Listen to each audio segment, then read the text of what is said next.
Enjoy uninterrupted videos with YouTube Premium and get into what you're into.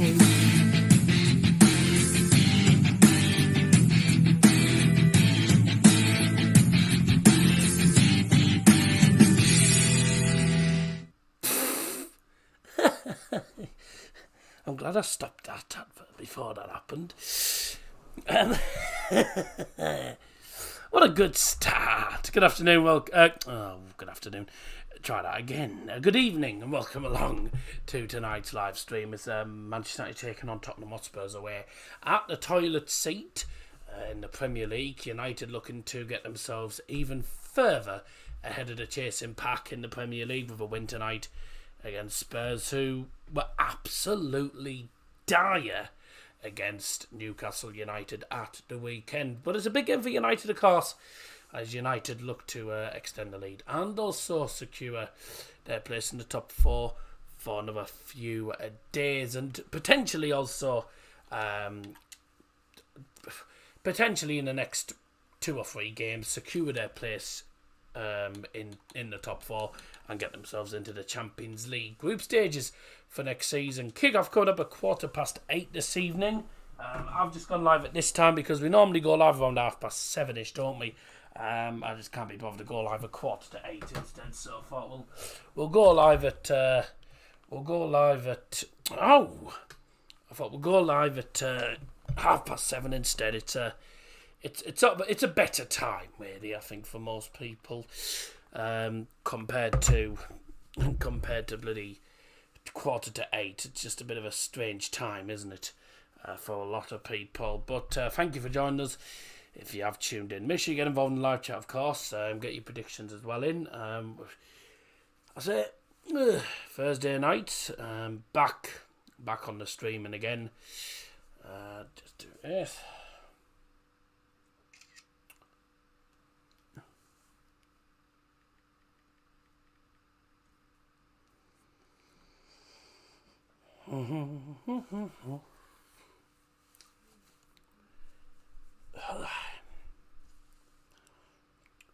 Just do this quickly.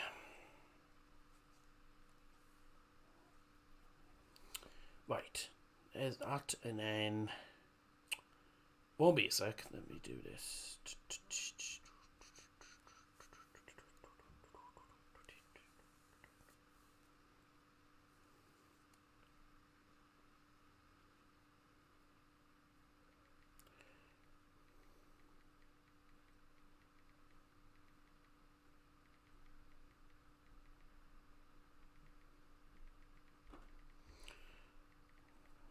I'm just promoting this, or trying to promote the stream on socials.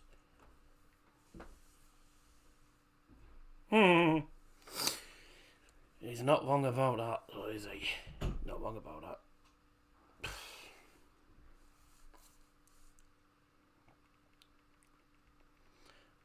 Do that. And share that. Ugh. I'm just watching the darts at the same time. Ugh. Baldy. Ugh. Has it gone up? Yeah, it has. Right. Share this onto a group.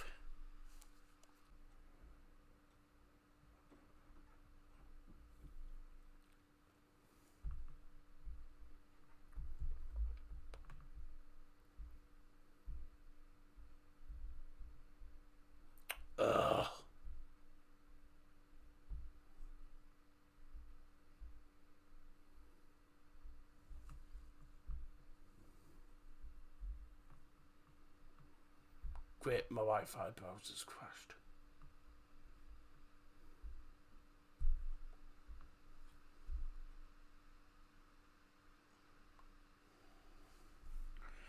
Welcome if you joined in the chat, by the way.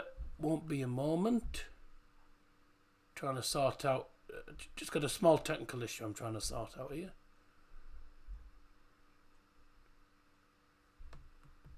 Right. Has that done it? There we go.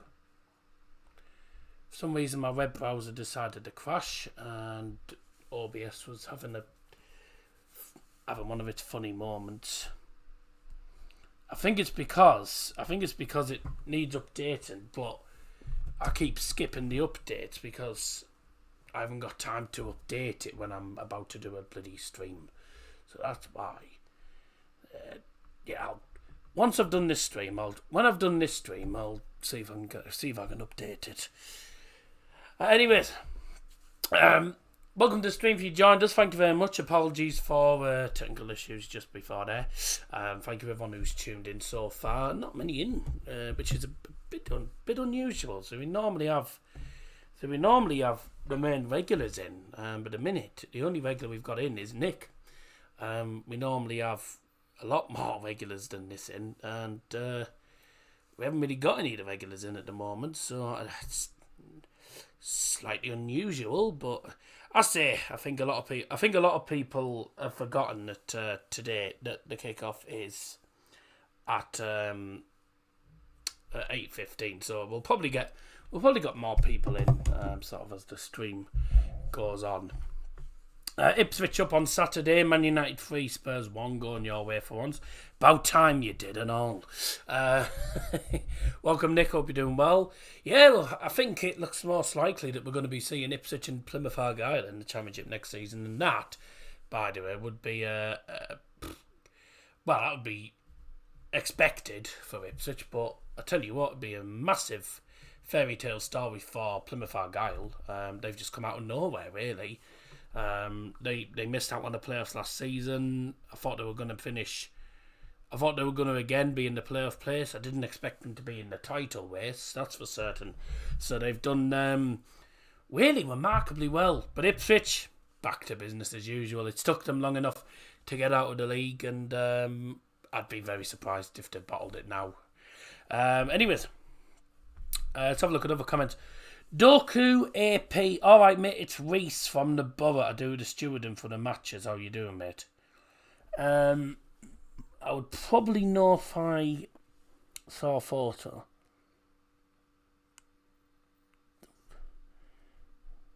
Let's have a look. Is that it? Is that him, is it?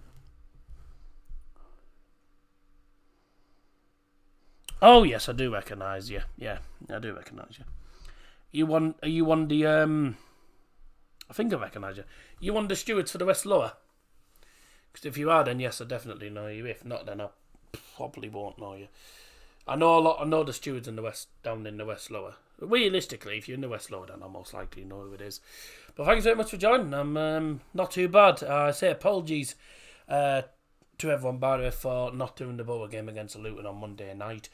I say the last couple of days I've not been very, very well whatsoever.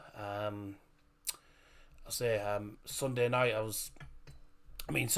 wasn't feeling exactly brilliant as I was heading to bed, and then as the days have gone on, I've got worse and worse. And thankfully, I was sort of about 80-90% of the way there yesterday, and then today I've sort of gone downhill again. I'm still not 100%, but I've already missed one stream. I didn't fancy missing another one, so there you go. He's took out a 154. I mean, fair enough. Yeah, I didn't really want to miss. I didn't want to be missing too many days. I had to miss one day at the charity shop because I wasn't that well. But I'm better than I am. I'm better than I was. I may not seem it, but I am better than I was. I'm just waiting to see it. I'm just waiting to see a GP about it, because it could potentially be a chest infection. We don't know what it is. Either way, it's not ideal.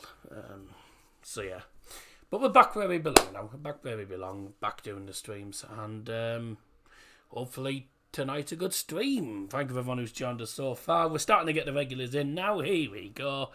Sam Pinder, Scotty B, all coming in. Yeah, Matt, I'm usually down there, but being in the away section the last couple of games.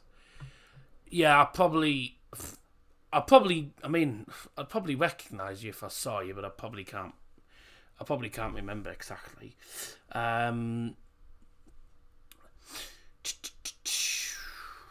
So Man United 3, Spurs 1's what Nick Muller's gone for. I've gone for 2-1 United. I just think if you've watched United as much as I have, you'll know that United do not make it easy for themselves. And that semi-final against Brighton was a terrific semi-final, by the way. I've got to say, I was chuffed to beat balls about getting to the final, but I was gutted for Brighton though, because in all fairness, it was a semi-final that United did not deserve to win. Brighton fully deserved to win that semi-final, and they just didn't. So there you go. It was one of them things. But thankfully for United, everything went according to plan. So fingers crossed tonight goes according to plan as well. Tottenham Hotspurs did terribly well, didn't they, at Newcastle? We're 5-0 down in 20 minutes.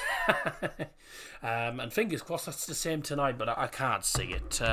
Spurs at the toilet seat tend to flush people out. Sorry. Tend to do okay at the toilet seat. But in the last couple of seasons, last couple of games, they haven't been brilliant. They did lose to Bournemouth, though, which was a massive boost for United as well. And I think Spurs just lost their heads. Really, they lost their heads, didn't they? Let's hope United can get themselves a win tonight, though, and continue their push for Champions League status. Finished top 4 this season. To be honest, they won the Carabao Cup, and even if they don't win the FA Cup, finishing top 4, I'd class that as a good season, considering this is what you'd class really as a building season for Manchester United, obviously under a new manager. I think the same goes for when Jose Mourinho first took charge, and look how well Jose Mourinho did in that first season, but then the second season fell to pieces. I don't know whether that's going to happen with Erik ten Hag, because I think Erik ten Hag now, he knows what his best 11 is. He knows that Harry Maguire is useless, and he isn't starting, thankfully. That's the United starting 11. I'll give you the full teams in a couple of minutes. Obviously, kickoff's not coming till another half an hour nearly, by the way. I just went live at half past because I thought it would just make more sense than going live at 1:45. Gives you all time to get your predictions in the chat as well, by the way, before kick-off at 8:15. So obviously United are playing, by the looks of it, to be honest, it is either the usual 4-2-3-1 or the 4-3-3, because he did play 4-3-3 against Sevilla as well, if you remember quite rightly. But that does look correct. It looks like it's going to be Bruno Fernandes playing centre attacking mid in a midfield trio, with the 2 number 6s being Casemiro and Eriksen, and Bruno being the number 10. Yes, Connor. Yeah, that's correct. I've done all my life, same with Bo as well. There are different reasons. There's different reasons, so I won't go there. Anyways, be alright. Be here all night. Let me just have a look on, because it'll say on the United app exactly what formation it is, and I would assume it'll be a 4-2-3-1 formation, because that's what it looks like. Either that played a lot of minutes and then come back and continue. Shut up. It's either going to be a 4-2-3-1 as usual, or the 4-3-3. What formation is he playing? Yep, 4-2-3-1 as I expected. It is Marcus Rashford playing up front as the number 9. Bruno Fernandes playing at the number 10 wall. Anthony and Sancho on the 11s. Eriksen Casemiro playing as the double 6s. The number 6 pivot. Double pivot, number 6. Duo in defence is Luke Shaw and Lindelof. Luke Shaw again playing centre-back. He's done well at centre-back, to be honest. Delors played brilliantly at left-back against Nottingham Forest. And Wan-Bissaka playing at right-back. David Hay in goal. Had a decent game against Brighton. Unfortunately, he doesn't know how to save a penalty. So let's just hope he can actually do a bit better than that. Spurs are playing a 3-4-2-1. I'll give you their lineup in a few moments. But make sure you get your predictions in live chat. I've gone for 2-1 United, mainly because, if you've watched United for as long as I have, we never make it easy for ourselves. Actually, I'll turn on to Southampton Bournemouth for a minute, because that's actually a big game. I mean, I'm not bothered about the Newcastle game. Newcastle will finish top 4 anyway. So, there you go. Oh, almost a mistake. Oh, dear. Where were we? So, I've just got the Southampton-Bournemouth game at the moment. So, I'll be keeping you up to date with the goals as to go in around the grounds. We've got, obviously, Everton-Spurs at the minute. That game's taking place at the moment. And so is, of course, Southampton versus AFC Bournemouth. United kicking off in about 25 minutes time on this Thursday evening, and also in the EFL Championship, Rotherham taking on Cardiff as well, and also Sevilla are playing against Bilbao at 9 o'clock, which will be an interesting game. But apart from that, I think they're the only big games that I'm gonna be looking at. Premier League Cup, Fulham under 21s losing to Brentford in the under 21s Cup. National League South Concord are drawing against Havant and Waterlooville. And apart from that, I believe that's all I need. Fiorentina take on Cremonese in the Coppa Italia. How exciting. And yeah, that's about it really. So the only games I'll be keeping you up to date really will be the games in the Premier League between Southampton and Bournemouth. Newcastle currently drawing 0-0 as well at Everton, and Rotherham taking on Cardiff this evening as well. So those are the games. Only 3 games to tell you about tonight, and obviously, with the United game as well, I won't need to give you goal updates on that because I'll be giving you sort of coverage anyway. So let's have a look at the other comments, because I know a few people have come in and I haven't put their predictions in, or I haven't had a look at the comments as of yet. Let's have a look. We have got so I've already mentioned Nick Muller's comments. Already done them. So he's gone for 3-1 to United tonight. I'm going to obviously start the predictions now, so get your predictions in the live chat. I've gone for 2-1 United. Nick Muller has gone for 3-1 United. Sam Pinder has gone for 4-2 United. Fair to say no one's gone for a Spurs win. I wonder why. Probably because they got tonked at Newcastle. What do you think of the snooker protest? Another one tried it the other day. It's just balmy. I mean, it's just balmy. I don't know what they're trying to achieve. They're not going to get very far. The only place they're going to go is prison. You know, it's ridiculous. I mean, I can understand why they're protesting with the oil and stuff. You know, all this oil protest and stuff, but to do it in that fashion, I mean, I saw the one where I saw the other guy, did he pouring bloody orange powder or something onto the snooker table, right? Not only is that stupid, but that's also criminal damage, because that orange dust, the orange powder, is going to be incredibly difficult to get off that snooker table, and certainly to do it in an actual tournament, a televised tournament. He's made himself look a numpty in front of the thousands, if not millions, of people. Like all the snooker fans around the world will have been watching that, and that'll have happened. He's made himself look a right idiot, to be honest. So, there you go. That's all I've got to say. I can understand that they're annoying and all that jazz, and I can understand why they're protesting, but they're wasting their time, quite frankly. Fireworks and pyros at Everton, cool. Yeah, that's nice. They'll get banned because of that. The fans that have got the pyros will get banned. 1-1 draw, famous gas exchange. The only thing we have in the house gas wise is something called an oven. 1-1. Right. Good result for Norwich the other day. Sorry, I just had to, didn't I? The away section has actually required stewarding in the recent games. Sorry, which comment was I reading again? I've just lost the comment. The away section has actually required stewarding in the recent games because there were more than 3 of them. Well, you look at the crowds that some of the teams have been bringing recently. Burnley brought 2K. Coventry are going to bring 2,100. I've had a look. They've completely sold their allocation of 2,100 and 16 or something. So they're bringing 2,100. So there'll be loads of stewards needed for that. Preston bought a lot as well because of Gentry Day. I know Norwich only bought about 600. There were still quite a few stewards there. Hull City was one that definitely needed quite a few stewards when they're trying to go into the above end when they scored like idiots. But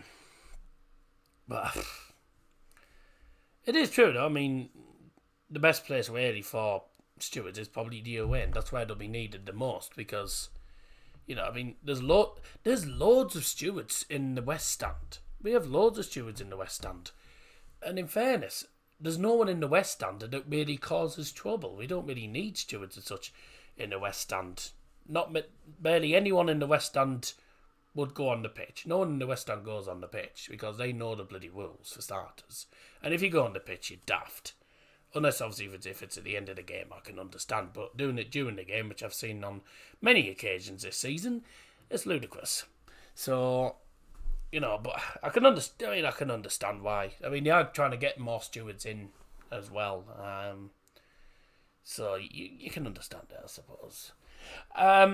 Evening all. I'll agree with Dazza and go 2 on United. Kane is inevitable. Spurs are still wooderless.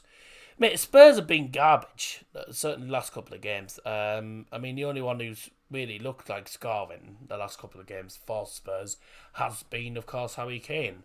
But we also can't forget Titano Danjuma scored a decent goal against Bournemouth. Celebrated and then lost.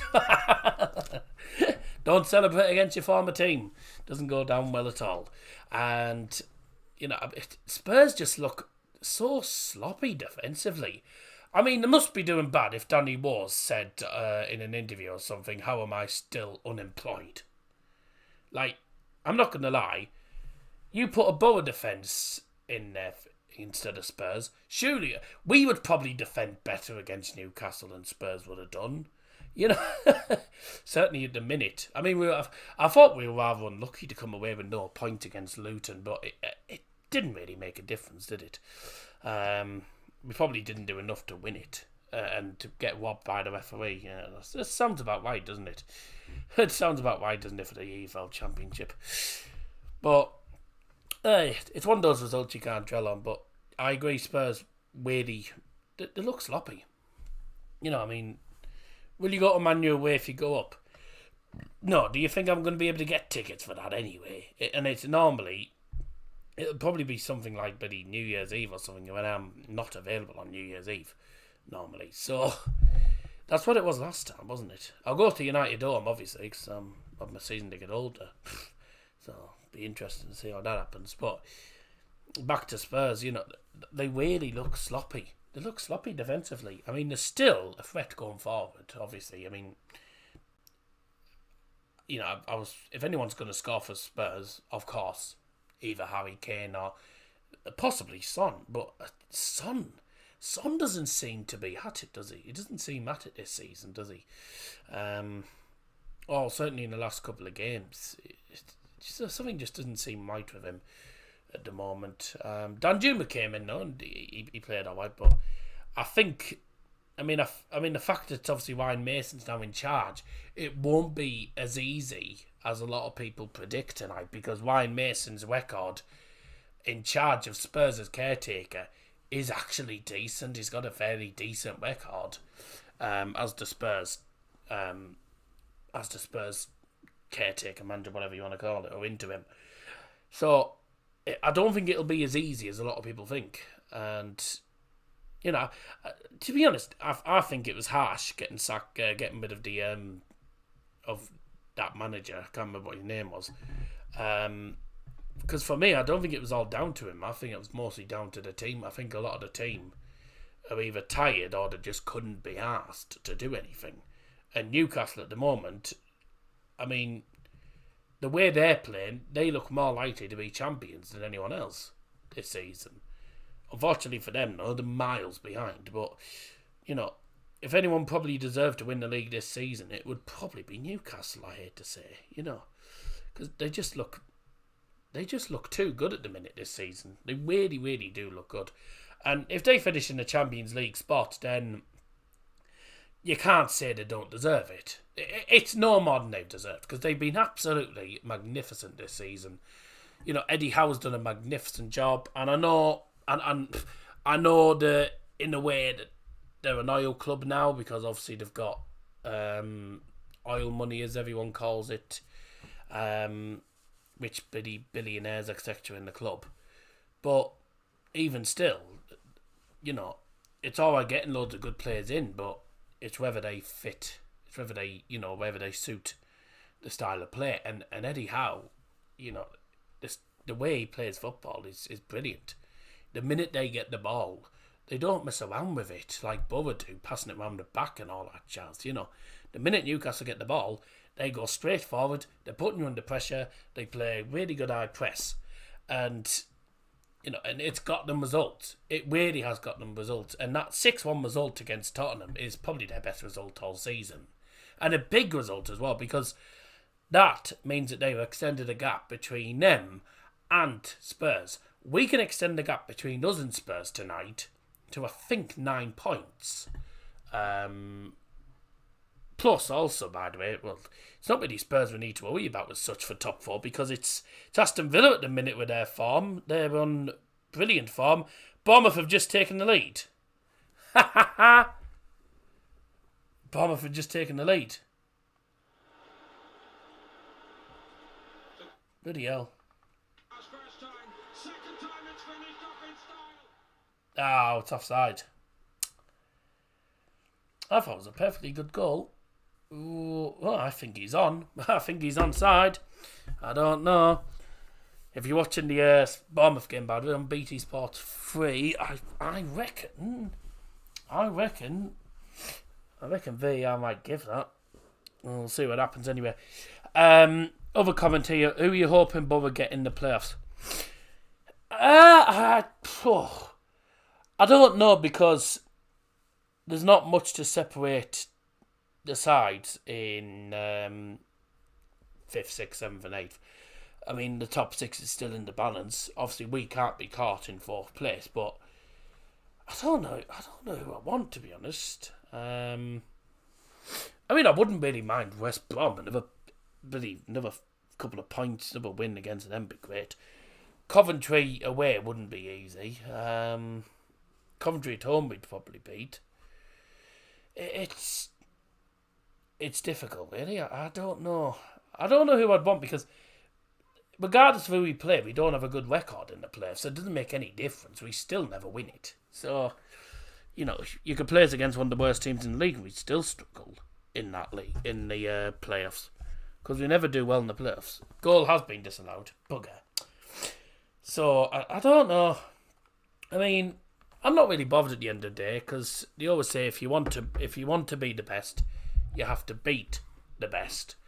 And that is exactly, I think, what Peter Wright has just done, because I think Peter Wright has just beaten Michael Van Gerwen. Which, if that's the case, that means Gerwin Price will be top of the league tonight. Gerwin Price is top of the league tonight. Oh, what a shame. Oh, dear. Van Gerwen getting beat by the jock. Anyways, where are we up to? Hello, Crazy Pete. Thanks for joining the stream. Man United 2-1. Come on, Manchester United. Good. 2-1 United. Thank you very much indeed. I'm going to just put the other predictions in here. Welcome, Connor, as well, to the stream. Thanks for joining. And everyone else that's joined us so far, make sure you drop a like on the stream. That would be great. Oh, dear. Kick-off coming up in about 10 minutes' time. I'm going to go for the lineups in a moment for you all as well. So, Harry Doherty, thanks for joining to put his prediction in before the game rather than after the game. Travis McHill. Interesting name. 2-1 United, thank you very much. Crazy Peter also gone 2 in United. I think a lot of people have gone for like comfortable wins for United, but what we got to remember is the record that Spurs have, especially under Ryan Mason, isn't a bad record. And obviously I think he'll get the team going. So we might see a different Spurs tonight compared to what we've seen the last couple of games. And it's always, whenever United are playing, the teams tend to turn up against United. Because they know that at the minute we are one of the toughest teams to play against in the Premier League at the moment. Unless obviously it's Liverpool, and then it's a piece of piss. Let's have a look at the starting 11s for the two teams. Starting, of course, with Manchester United. David De Gea begins in goal. We got a back four of Wan-Bissaka, Victor Lindelof, Luke Shaw playing in centre-back. And Diogo Dalot plays left-back. Casemiro and Christian Eriksen both play as the two number 6s behind Bruno Fernandes, who plays as number 10 role. Anthony and Sancho play alongside Bruno. And up front in the number 9 role is the lone striker, Marcus Rashford. For Tottenham Hotspurs tonight, then, they are playing Fraser Forster in goal.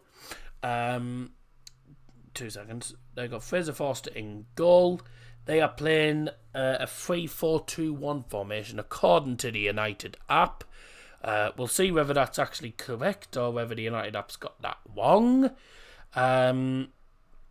But according to this, they are playing a back three of Christian Romero, Eric Dyer and Clement Longley. Two central midfielders are going to be Oliver Skipp and Pierre-Emile Højbjerg. Ivan Perisic and also Pedro Porro are the wing-backs.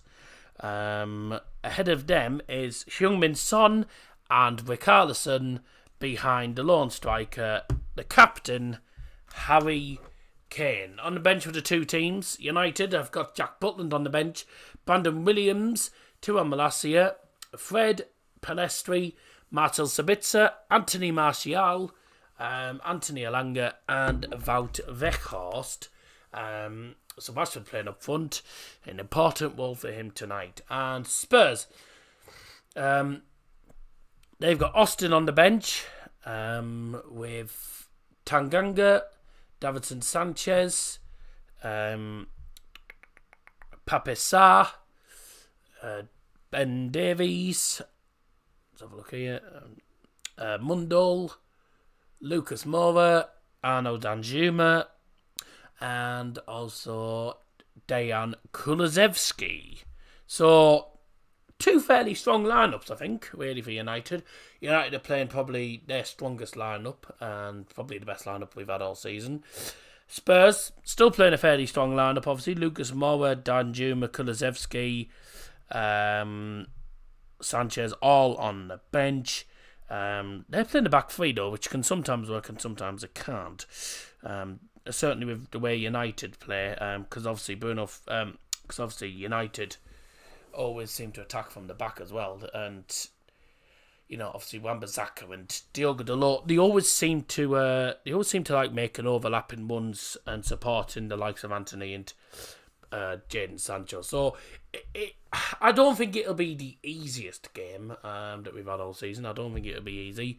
However, it's a game that I can definitely see us winning. I don't see why we can't win this. And our recent results against them have been 2-0 wins, 2-0 win, 3-2 win, both at Old Trafford, and of course 3-0 win last time we played at the toilet seat. And that was Cristiano Ronaldo, Edinson Cavani and Marcus Rashford. Two players who no longer play for United. Just out of interest, who was actually in that United team? I just want to see. I wonder what... That was back when Ollie was obviously in charge. Was it back when Ollie was in charge? Yeah, Ollie was in charge then. Who did we have in that team? I bet there's a few players that we don't have now that were in that team. It's obviously Ronaldo and Cavani no longer play for United. Ronaldo's in bloody Saudi Arabia. Cavani is... I have no idea where Cavani is. La Liga maybe, or is he even in the? He might be in the CONMEBOL, I think now. I think he might be in the CONMEBOL leagues. So let's have a look. What was our lineup when we played them? De Gea, Lindelof, Varane, Maguire. So we played a back three against them by the looks of it. Oh no, we played Lindelof at right back, I think. Or did we? Lindelof, Varane, Maguire. No, we played a back five against them. Bruno, McTominay, Fred, Shaw, Cavani, Cristiano Ronaldo. So it's really out of date. I mean, apart from Cavani and Ronaldo, all the players that played against Spurs last time at the toilet seat currently play for us now. So looking forward to this game. Here we go. Ladies and gentlemen, welcome to the toilet seat for this afternoon's Premier League football. It's Tottenham Hotspurs and Manchester United. Please welcome the teams onto the field.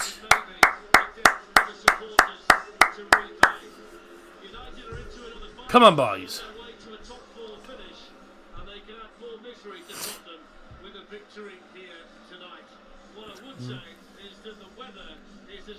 Glory Man United. Glory, glory Man United. They're playing Glory, glory Tottenham Hotspurs. No. Cavani's in China, I think, is he? Ah, is he? Okay. The Ali Spurs Arena. Yeah. No, it's the toilet seat. That's what I call it. Where is Edinson Cavani at, actually? Make sure, by the way, if you haven't got your prediction in, make sure you get your predictions in very, very quickly. Your predictions will close 2 minutes into the match.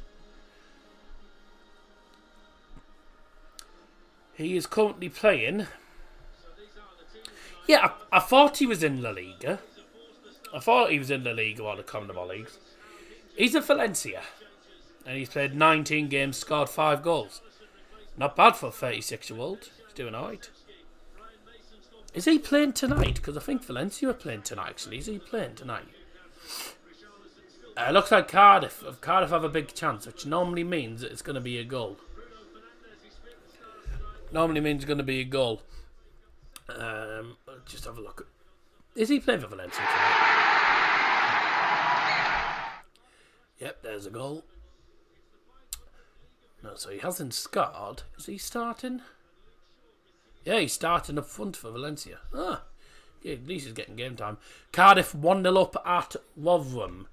I tell you what, Cardiff will definitely want to win this game tonight, because after what happened last time, they were winning 1-0 at half time, and then the pitch was flooded, and the game got called off at 1-0.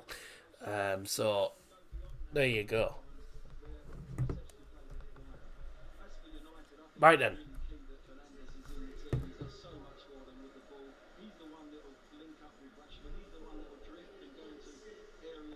Here we go then. Time for this evening's game. It's Spurs versus Manchester United in the Premier League, and we just had another goal. 1-0 Newcastle at Everton. Why does that not surprise me? And the goal scorer is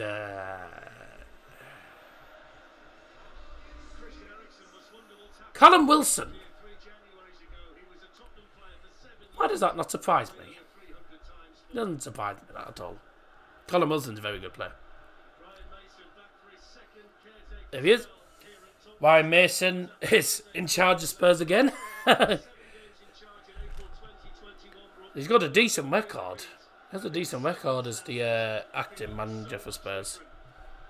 So we'll see how things go tonight. Let's hope that Eric Ten Hag. Let's see if the experienced manager can beat what people would probably call the apprentice. And the referee Anthony Taylor, who sent Casemiro off against Southampton, is officiating tonight. Bald fraud.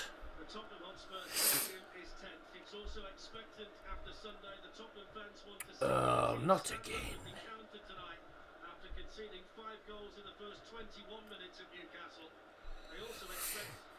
And we're off. United kicking off, going from left to right towards the big one-tier stand. Spurs going from right to left towards the stand where the Spurs and also the United away fans are in that corner, just around that corner. Great stadium, by the way, the toilet seat. And it's one of the only stadiums where they pour you a pint of beer upside down, because there's some sort of thing they have. You put the cup on upside down, and it fills it up for you, and then you tip it up and it's full. I don't know how to do it. It's very, very clever. Anyways, game underway then. Let's see how United get on today. Let's have a look at the starting 11s, of course, once again for the two teams. United, in goal number 1, David De Gea. Number 2, Victor Lindelof. Number 8 is Bruno Fernandes. Number 10, Marcus Rashford. Number 14 is Christian Eriksen. Number... Get your teeth in, Daz. Number 18, Casemiro. Number 20, Diogo Dalot. Number 21, Anthony. Number 23, Luke Shaw. 25, Jadon Sancho. And number 29 is Aaron Wan-Bissaka. For Tottenham Hotspurs, their starting 11 looks like this. In goal number 20, Fraser Forster. Number 17, Christian Romero. Number 15, Eric Dyer. Number 34, Clement Longley. Number 23, Pedro Porro. Number 5, Pierre-Emile Højbjerg. Number 4, Oliver Skip. Number 14, Ivan Perisic. Number 7, Heung-min Son. Number 10, Captain Harry Kane. And number 9, Richarlison. And those are your starting 11s. Get your predictions in very, very quickly, because I am going to close them in about 30 seconds. If you haven't already done so.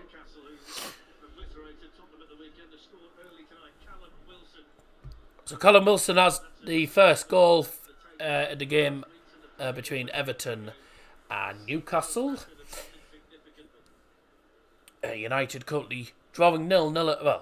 Currently 0-0 after 2.5 minutes. United going from left to right and are seeing a lot more of the ball in the first couple of minutes. There's a great ball. Casemiro was running through. He's offside.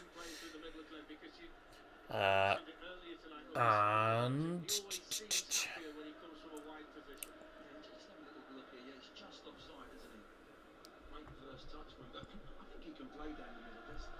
there we go.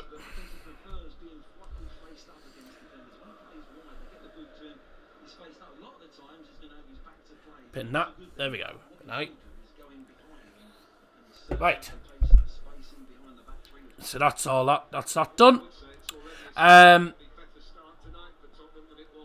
Any more predictions now will not be counted in the thing. So, of course, 7 likes in a moment. Let's get the like count up a little bit, of course. And got the Iron Brew. First half can and the second half can. And I'm going to open our first half can now because I can. So here we go. Oh, you love the sound of a can opening. Spurs have a dangerous opportunity. It was a ball in towards Kane. And it was just about cleared away. Casemiro plays it to Diogo Dalot, who's come up from left back. That's a good ball, that. From Rashford to Anthony on the right hand side. Plays it to Bruno. Wan-Bissaka coming up from right back. On the right hand side of the penalty area now. Anthony. It's a poor pass. Not enough power on that pass. And Harry Kane comes away with it for Spurs. Oof. And he still keeps it. It was a good challenge in the end. Spurs just playing it round the back. Anyways, cheers everyone. Up your nose.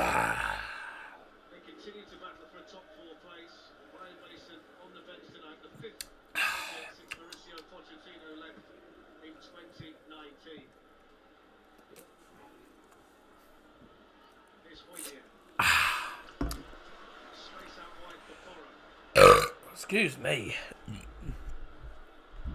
Love a good burp.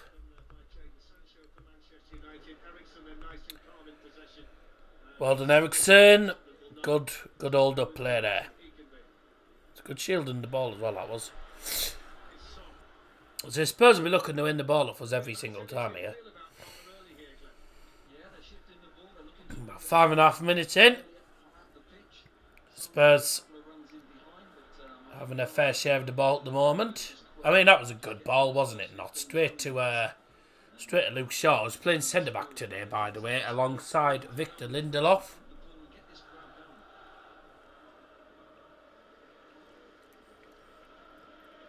Follow United. Luke Shaw's just having a little jog. Delort plays it to Lindelof. Good ball. You play it down the line, maybe.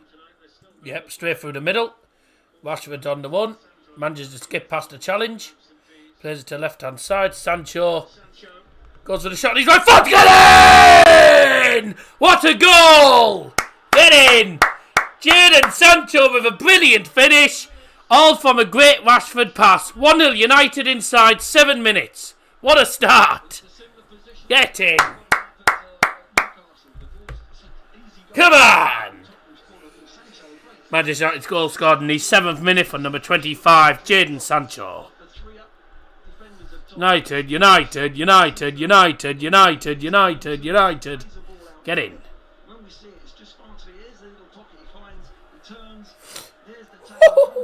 Brilliant work from Rashford, by the way. Lindelof plays a nice ball through the middle, and Rashford gets the ball, goes on a bit of a run, skips past one challenge, skips past another, plays a lovely ball to left-hand side. Sancho's on his right foot, and he smashes it into the far corner. It's a cracking goal, and what a start for United. 1-0 already, inside 7 minutes. Get in. I mean, Eriksen makes a nice overlapping one, but Sancho's like, don't need you. Whoop, bang, in the net. Cracking finish.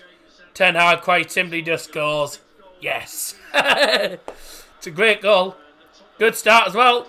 Never mind, Richarlison's got the ball in the penalty area straight from the off.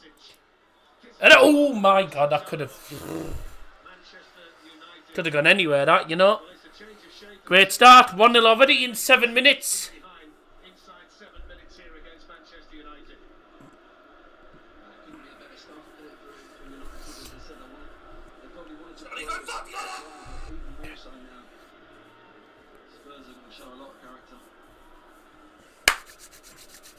Perfect start, ladies and gentlemen. A goal to the good already. Spurs have conceded now 10 goals in the first 15 minutes of games this season. Only 2 less than AFC Bournemouth, who've conceded the most inside the first quarter of games. I'll do me. Cracking start. And it's Jadon Sancho. Getting cracking start.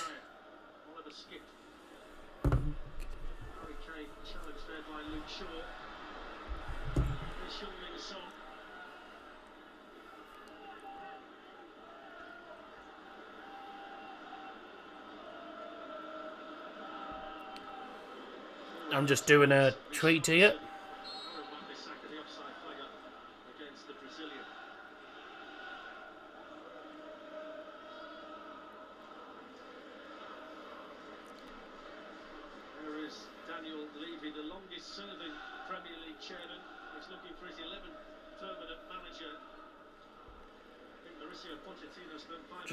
Just doing Twitter update. Show me the goal, please. Yeah, no. I'm just gonna send footage of the goal for Liam, because Liam's out playing darts, and they normally have the game on in the darts, but when he's in the venue, but for some reason they haven't actually got the game on.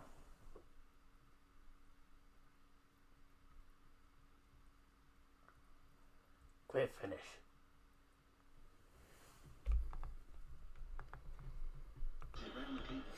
Ten minutes in, 1-0 United. Good start. Sancho really needed that one. Hopefully he can use that moment. I'll get my teeth in. Sancho really needed that one. Hopefully he can use that moment as a stepping stone Sancho's done well this season, but yeah, he doesn't seem to score many goals. So I agree with that point, and fingers crossed. That'll give him a bit of momentum for the rest of the game, and going into the final games of the season as well gives not just him but also United a good bit of confidence, a good boost in momentum as well. And we've got the momentum going forward now. Spurs are really going to struggle. They're struggling defensively now. I mean, it was a great goal. It was a brilliant goal, to be honest.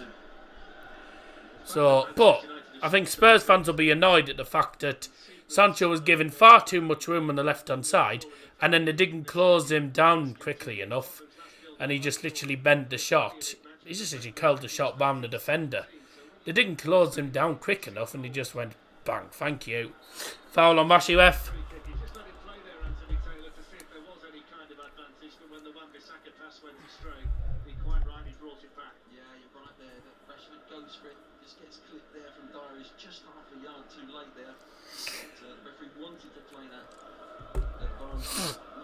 Excuse me. From the banks of the world to Sicily, and we will fight for Man United FC.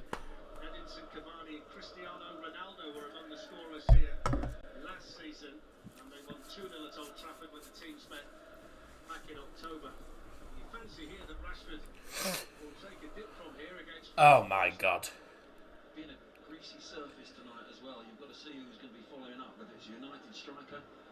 Rashford looks like Rashford's going to be having a. Looks like Rashford's going to have a go for me here. I mean, how far out is this? 30 yards? Yeah. Ooh.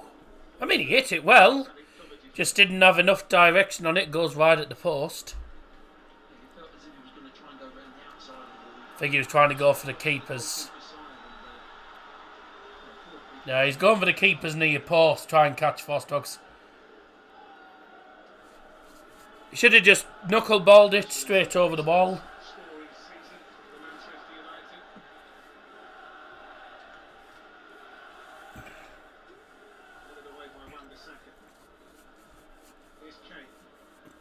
Oh, it's a great ball. Carlson's in. Onside as well. There's a shot. Good save. Fairly easy in the end, but needed saving by David De Gea.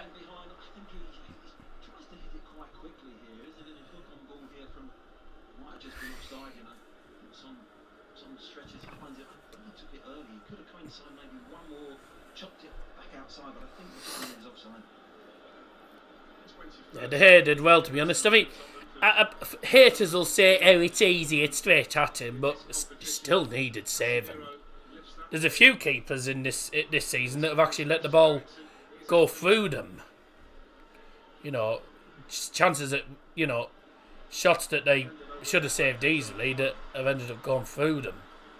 Plymouth's goalkeeper, Burton's done that on one or two occasions this season, I've noticed.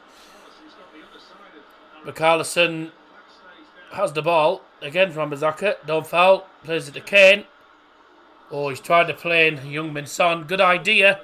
Didn't pay off in the end, did it? Casemiro should win that. Well done, Bruno. Oh. Come on, lads. Come on, lads. The crowd's picking up a little bit in the toilet seat. Good on for a bog standard team.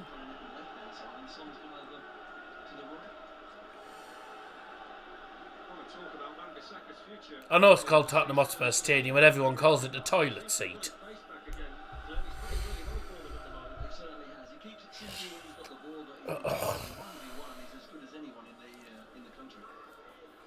If you just tuned in, Jadon Sancho's goal in the 7th minute gives United a 1-0 lead.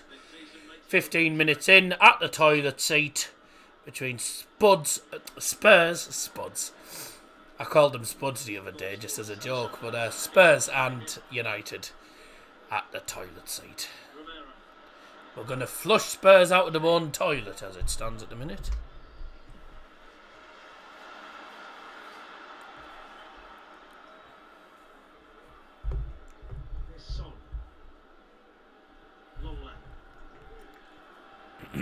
Come on. Keep pressuring them. Keep pressing them.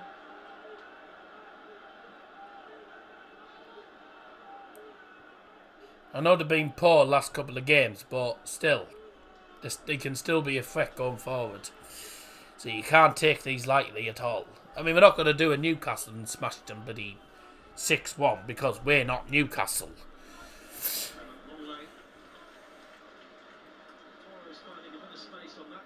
I don't think Spurs will lose 5-1 or 6-1 again this season, to be honest. They won't lose that emphatically. If we're not careful here, Spurs could have a good chance here. Son plays it through. Carlson's at the bar line in front of the United fans, puts it into the box, and De Gea with a good leap. Gets himself the ball in his gloves. Onside as well. There was no one, barely anyone attacking that, so I mean a bit of a wasted opportunity. And I mean some nice passing, decent build up, but just nothing at the end of it. Saw the idea for Wan-Bissaka there. He's unlucky there.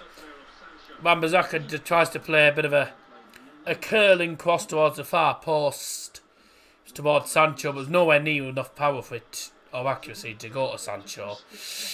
And in the end, it ends up going out off Jadon Sancho for a goal kick due to Pedro Porro trying to clear it and was blocked by Sancho's off a goal kick. So it was a decent cross actually. Just a shame it was there was no one there to attack it, and it was nowhere near Sancho. Otherwise, it would have been a perfect ball. Good attempt, sadly didn't pay off.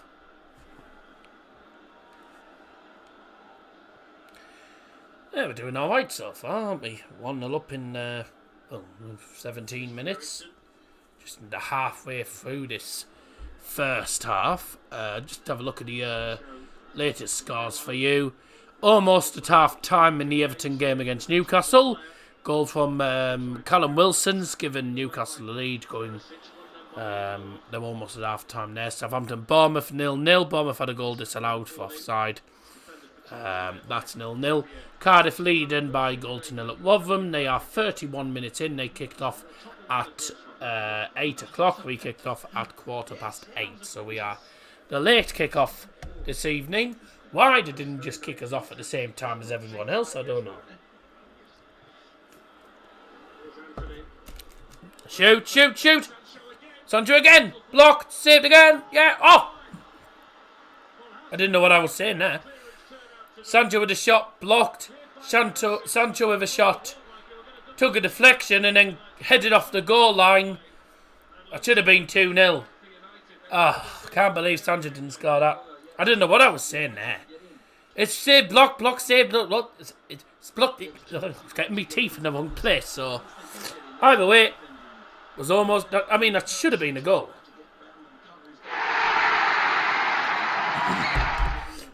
Not 2-0 Cardiff, is it? Everton a level. Get in.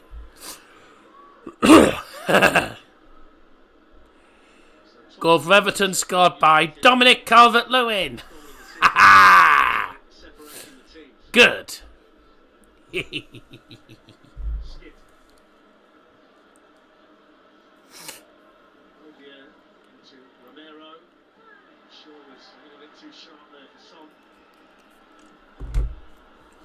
Good.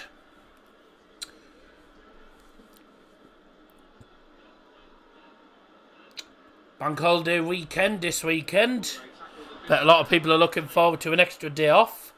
That's a foul! What? He's pulling his shirt, ref. What? Bye! How is that not a foul when he's pulling his shirt? Just see a little bit. There's Romero getting across this time, making that block.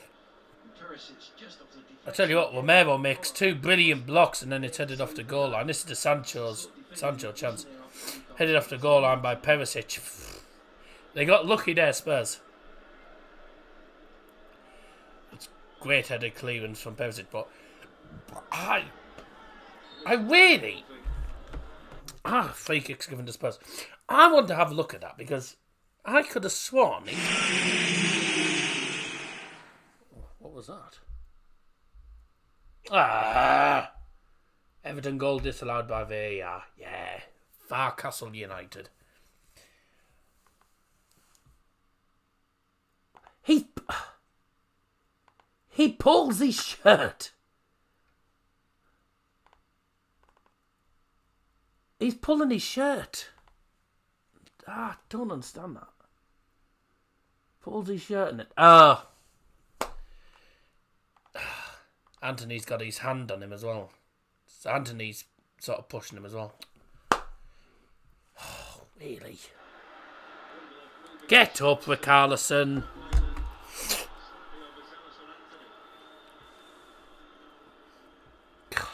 Jesus. Letting his infamous gas exchange off.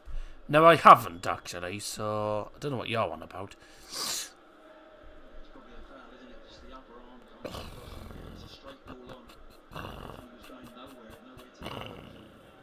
Why do I sound like a bloody shotgun?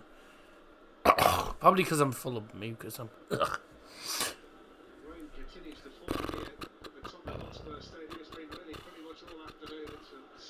Being on them Donna Waps, I bet.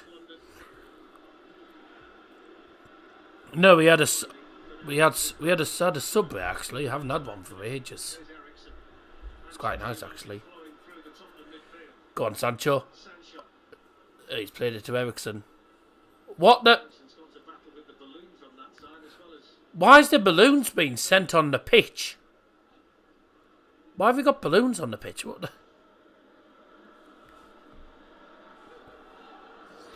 Time to take a reading, does of it. The only gas thing we have in the house is something called a cooker. Oh, there you go. Spoke too soon.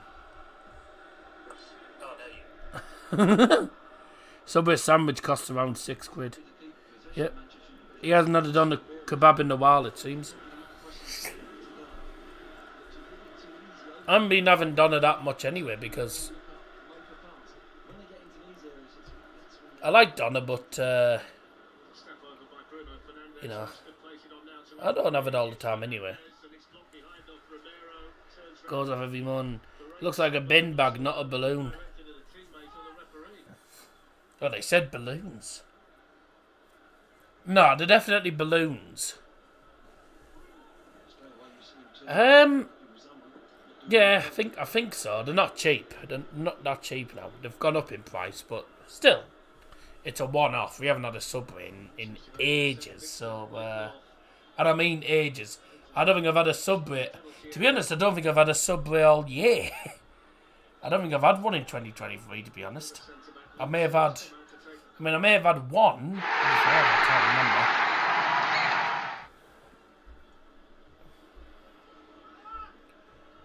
Rotherham are level. Honestly, that's a relegation scrap, that is. Rotherham are level against Cardiff. I haven't had one in ages. I can go to the supermarket and get it for less. Yeah. Bread 90p, meat under £2, vegetable under £1. Yes. What you got to remember, Subway's fresh. It's all fresh. The breads are all fresh. Oh, Bruno went for a shot from distance. Good save. Everything's fresh there, right? Everything's fresh. But what you got to remember is if you get sandwiches in the shop, they're sandwiches that have been there for ages. Them sandwiches will have been there for ages, right? No, can't afford that. Not every week. You got the sandwiches you get in the shops will have probably been there for ages. They won't be exactly fresh. At Subway, the sandwiches are made fresh right in front of you. Same if I've had a fresh sandwich I've had a sandwich made at Coupland's as well, which was nice. And put it this way, fresh sandwiches taste better than ones that you get from the shop that have been in the bloody fridge or whatever for goodness knows how long.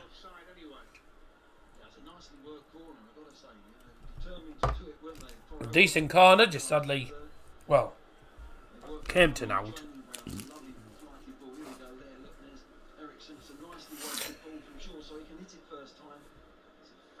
Oh, no, it's onside. So Casemiro plays it to, I think, Anthony. Anthony hits the shot, blocked, and then goes to Casemiro in that position. Oh, it's raining at the toilet seat? Yeah. That'll be someone peeing into the toilet seat, that'll be. Someone's peeing on the players. It's a toilet seat. Sorry. Oh, the sky's having a pee, one or two.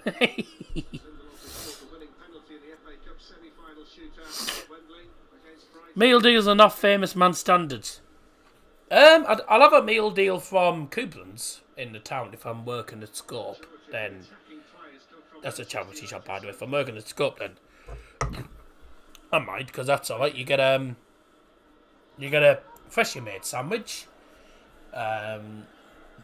You get a sandwich, and all the sandwiches are freshly made on the day, apparently, in Coupland. So you get a sandwich, which is normally about £3 odd in itself. A bottle of drink, which is normally £1.60.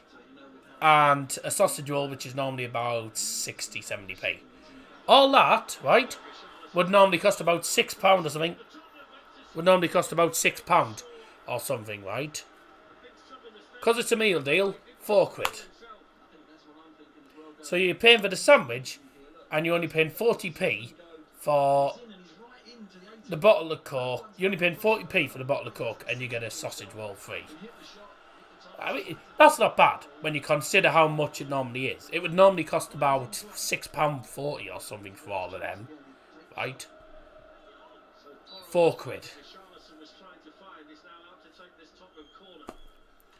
I mean, I think that's a decent deal. And oh my god, the sandwiches are quite nice as well. Corner came in, header at the near post, and brilliantly punched away in the end by David De Gea. I'd imagine the balloons are part of some sort of protest. I know the fans were trying to organise something. Yeah, it's not going to really work, is it? United fans have been protesting about the Glaziers for years, and they still haven't gone. You know, give up. You just feel like saying give up. It's not going to really make any difference, is it? The fans are getting restless in the stadium. Spurs aren't really putting too much pressure on us. And we're seeing loads of balls. Loads of balls. Loads of the balls, sorry, I beg your pardon. I corrected myself. Loads of balls, do you, mate? I don't live within walking distance of a subway. Well, what most people consider walking distance, it's not too bad. My nearest subway is connected to a Kia garage. The one closest to me that we go to is the one we go to that's closest to us is Brambles Farm. It's the Euro garage. The Euro garage on the corner, just opposite Lidl. On, what's it? Longlands Road, is it? Something like that. Borough Town Centre one you go to. No. I don't go to the Town Centre one, no. The one we go to, whenever we ever do, is the... You know the... Sam lives in Middlesbrough, you know what I'm on about. You know the Euro garages? Euro garages on the corner of Brambles Farm. On the crossroads... the Cargo Fleet Lane and Longlands Crossroad. You got Lidl. You go forward towards Skipper's Lane, the Skipper's Lane Industrial Estate and all that jazz. Not too familiar with Brambles Farm. Well, anyway, you goes if you're heading to either way, it's off Cargo Fleet Lane. It's right on the corner of the crossroads. Either way, it's up opposite Lidl. Oh, you live in Stockton? Ah! Oh dear. Sorry about that. I thought you lived in Borough. Never mind. Yeah, I don't really know Stockton that well. All the phones are coming out. Yeah. I know where Skipper's Lane is. Well, it's on the way to Skipper's Lane, basically.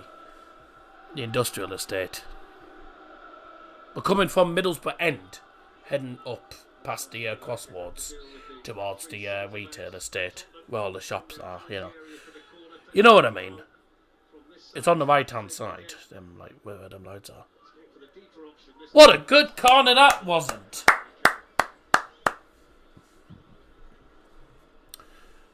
Get the famous daddy down to London and into Harrods to try the £100 sandwich and the £25 cookie does. You're kidding me, aren't you? What do you think we are, made of money? I don't think so. No chance. I live 5 minutes from the airport. Oh, so you live... Oh, so you live near Teesside Airport then? So do you live Preston Parkway? Sort of like Preston Parkway then?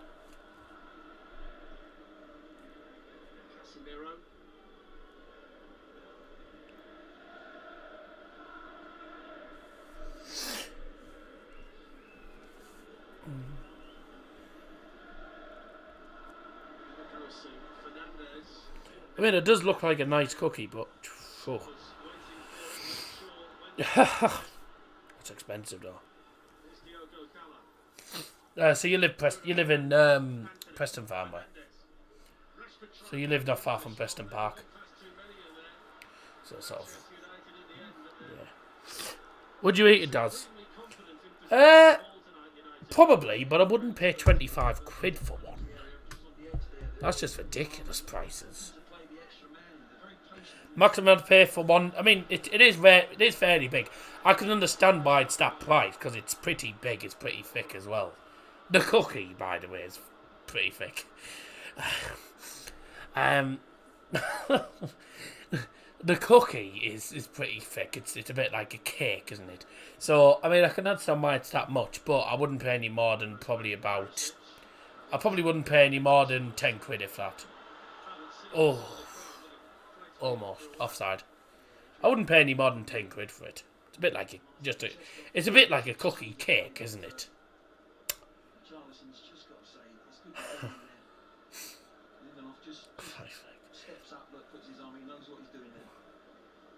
What you would say about Richarlison, Glenn, he's been the liveliest of the front three for Tottenham so far.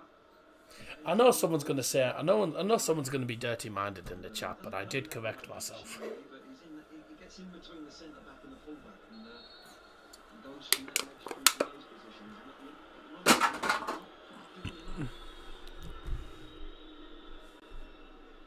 I can understand why it's that price because it's pretty big, it's pretty thick as well.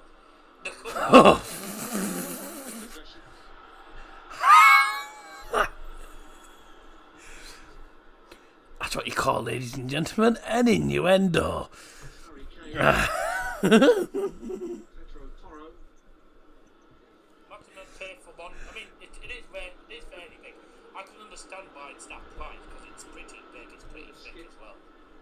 I'm gonna have to scream a card, Dad. I mean, it is fairly big. I can understand why it's that price because it's pretty big, it's pretty thick as well. The cookie, by the way, is pretty thick.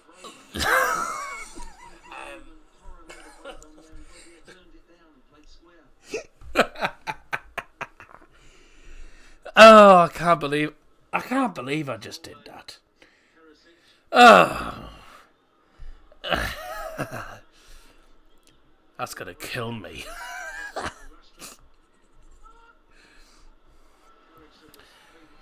Daz's Shorts channel? You mean Daz's Innuendos channel? Oh God, I can't believe that. I can't believe I just did that.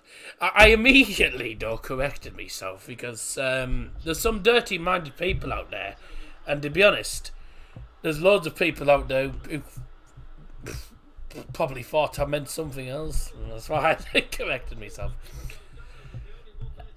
Ah. Right.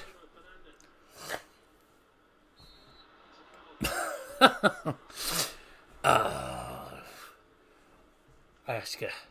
But back to the game. Back to the game. 36 minutes in nearly. Tottenham 0, Manchester United 1.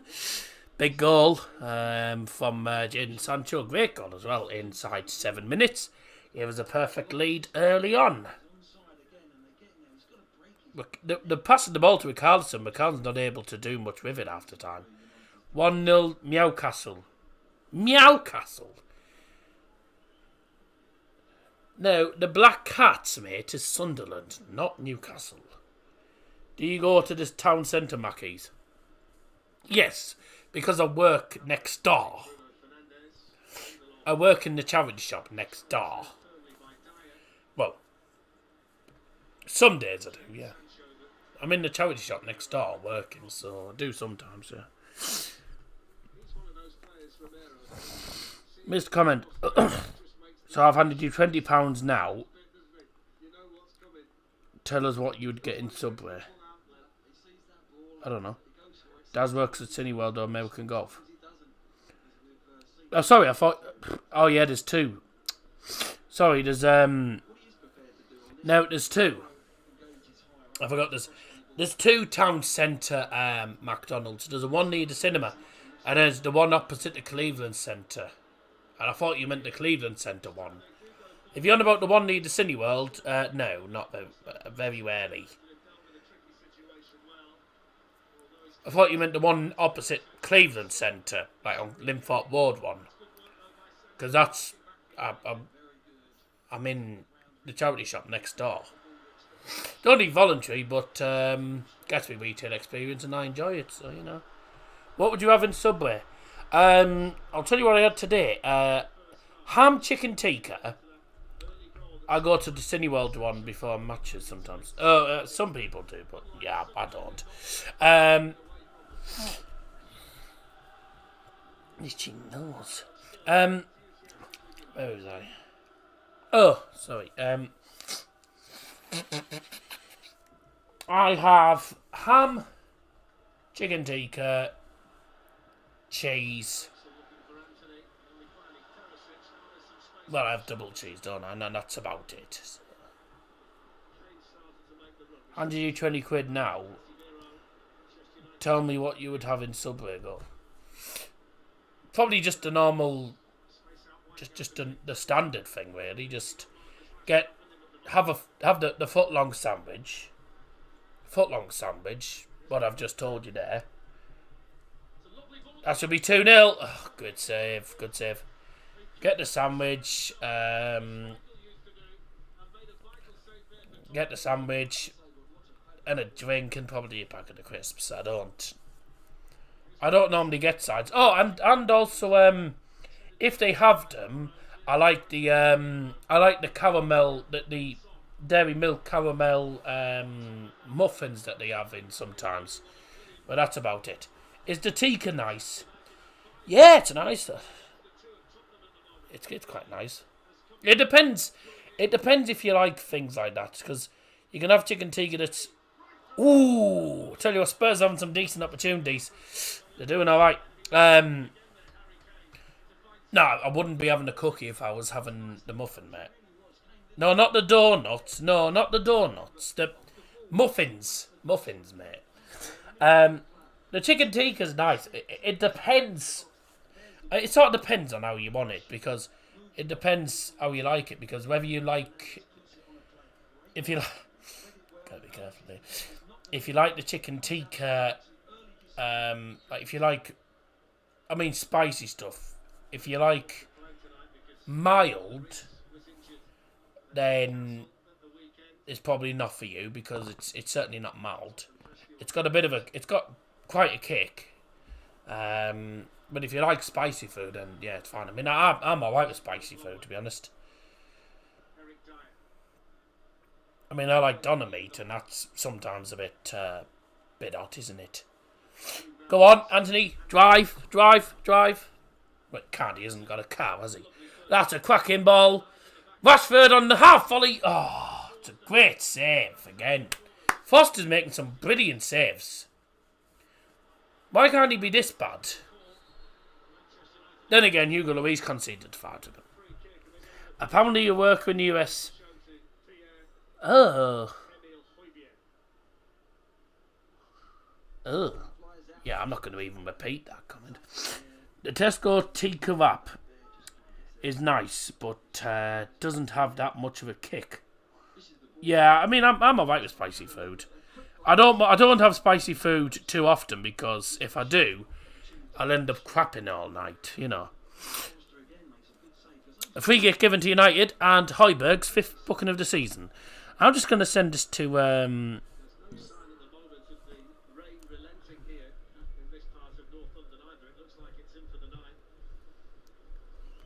Lovely weather, peeing down.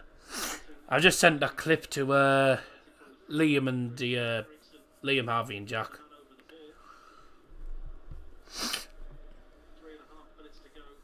I know Liam will find it pretty amusing. The innuendo. Go on, and I dare you to shoot from this. Eriksen. Oh, over the bar. I think Spurs fans will have quite a lot of respect for Eriksen. I mean, it was, yeah, too high. You brought up Subway donuts. I did not mention Subway donuts. I said I said muffins. I said muffins, right? I said muffins. So, they have sometimes these dairy milk caramel muffins, and they're very nice. You know, but they've never done donuts. Or if they have, I've never noticed. I'm not a big donut person anyway. Unless it's one of them iced ring donuts, you know, if it's like no. Oh, we had a goal? No, we've had a goal and I've completely missed it. Marcus Tavernier scores for Bournemouth as Perisic has a good opportunity for Spurs. Spurs are playing well. Marcus Tavernier is at it again. 1-0 Bournemouth. I tell you what, Spurs look the most likely to get a second goal. It's been a good game. Both teams have had some good opportunities. Fraser Foster's has been forced into some brilliant saves. And here's Rashford in for 2-0! Come on! That's the goal we needed. Under quite a bit of pressure, we break forward and Rashford gets another goal. 2-0. Come on! Have it, Baldy!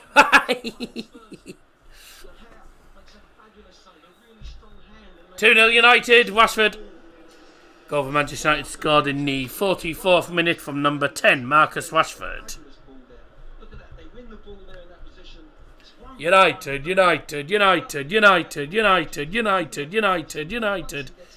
Come on. Oh, great. Brilliant. I mean, it's a cracking ball. He's one-on-one against a defender. On his left foot, keeper comes out, bang, straight past him.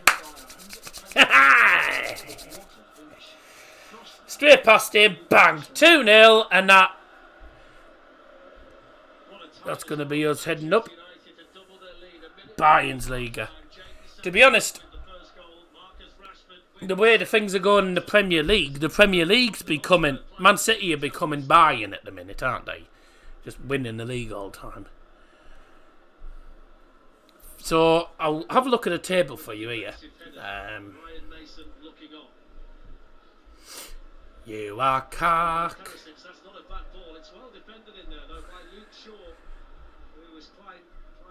Oh, I turned it off with kids.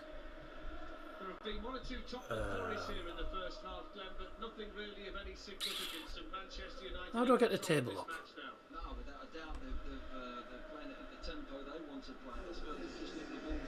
There'll be a minimum of 2 minutes of added time. 2 minutes added time. Brought to you by Daryl Johnson. Can I get the table up? Na, na, na, na, na, na. Now Son. Live standings. Rolls into the arms of David De Gea. I'll show you this on the share. I'll see if I'll. Positions there as a Ow! I'll share my screen. Just gets a little touch on it, but if you get in those positions, you've got to deliver the cross. Is this it? There we go. Romero is stretching the bounce. There's Jadon Sancho. Just turn that off a second. Sure, Eriksen's given the ball away in the first half. He's been excellent. Well, gee. Midfield for Manchester United. It's a I'll show you it. I'll show you it at half time. Eriksen, Casemiro, and then I'll show you it at half time. Bruno Fernandes. So what I'll do is I'll just move it to the top and then I'll just show you it all at half time because otherwise it's not going to work. Certain team in Deutschland is not getting their own way. No, it doesn't surprise me. Bayern have just flopped this season. But Bayern are flopping this season, to be honest. Rudderless Spurs drowning at their own toilet bowl. I hope the young Germans are enjoying this newly discovered thing in Deutschland known as a title race. To be honest, though, I mean, it's as much as it's bad news for Bayern fans, it's actually good. It's good to have an exciting title race because it makes it very interesting. I mean, this title race is now going to be quite interesting, but I think City win it. Hey! This is the half-time reaction of the supporters' boos around the Tottenham Hotspurs stadium. Marcus Rashford with a second Manchester United goal. Half-time at the toilet seat, Manchester United lead by 2-0 at Tottenham Hotspurs. This is how the table stands at the moment. You can actually, why don't I just show you all that? Why don't I show you? So this is my lineup screen there. Oops, never mind. I've got all. This is my setup actually. You can all see. Just to show you the table. See if I can show it properly.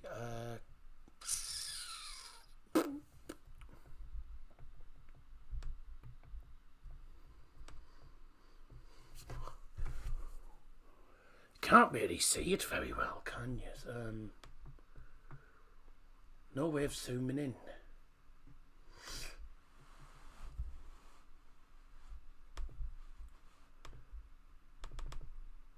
Oh, zoomed in a bit too far there. There we go. There you go, that's better. Now you might be able to see a bit better there. Yes, I have seen my dartboard.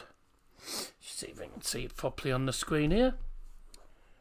Yeah, there you go. So, so you guys asked me, you wanted to know what the table stands. This is how the table stands at this present time. Arsenal Company remain in top, obviously, on 75 points, despite losing to Manchester City the other day by 4-1. They've closed the gap to 2 points, with 2 games in hand as well, and are now 5 wins on the bounce. Newcastle and Manchester United will both be joined on 22 points, goal difference separating the two teams. Newcastle United having a much better goal difference at the moment. They've got a goal difference of 30, while United have a goal difference of 11. So if it ends up coming down to goal difference, United are screwed. As it stands though, United are going 8 points ahead of Aston Villa in 5th, who are climbing up the table. Liverpool now in 6th on 53. And because of the current score, Spurs are 7th on goal difference at the moment, also on 53. I think Newcastle have just about makes 2-0. Never mind, I've missed. But there's an 8-point gap between 3rd and 4th in the table at the moment, which is good news for United. Sorry, 4th place and 5th place, beg your pardon. 8-point gap. And also, don't forget, look at this. United have 2 games in hand on Aston Villa as well as a game in hand on Liverpool. So, I think realistically, it's certainly in United's hands, top 4 at the moment.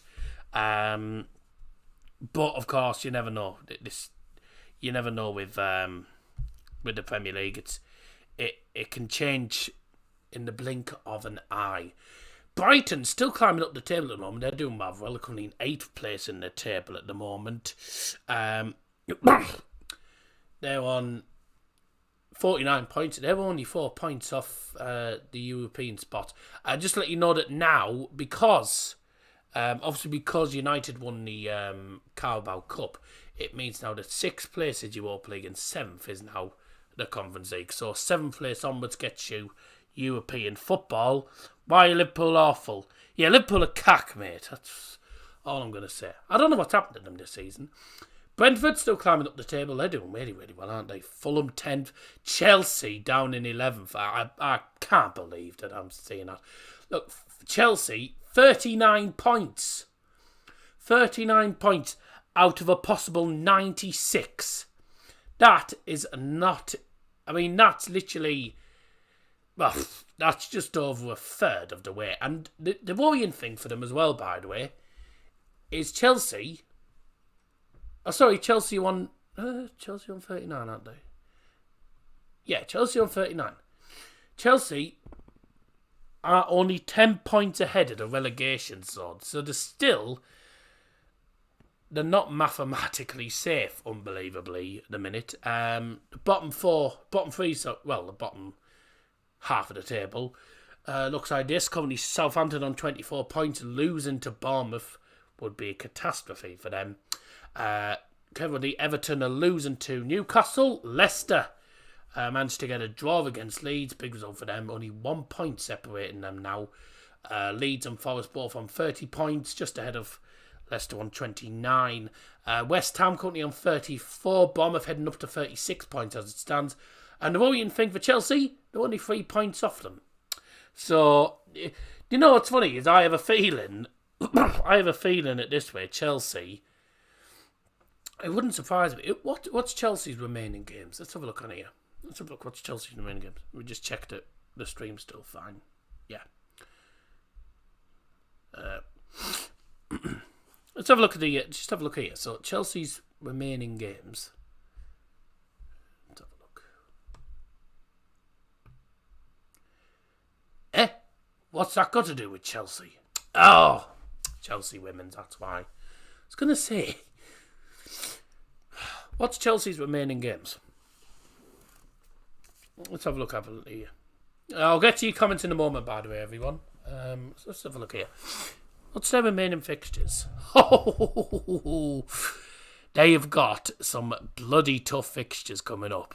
So they got Arsenal away. Realistically, I don't see Arsenal losing that.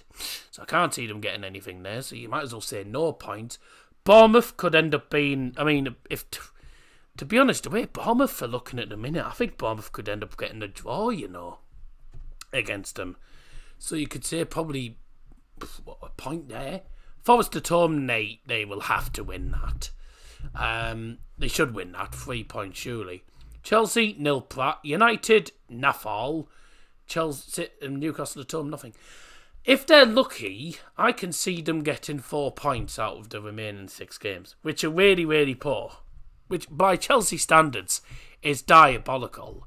Like, 4 points out of a possible 18 points. I can only see them getting points against Bournemouth and Forest. I can't see them getting anything against Arsenal, City, United, the way we're playing, and Newcastle, at the minute, are one of the teams to beat. I can't see Chelsea getting anything against any of them. So, I reckon if they're lucky... They might not even get 3 points against Forest, the way they're playing, so they could even get 2 points or even none. They're going to finish the season really poorly. Put it this way, if they do not win these remaining 6 games and results don't go their way, they could end up in a relegation zone. But I can't see it. I can't see it, quite frankly, to be honest with you.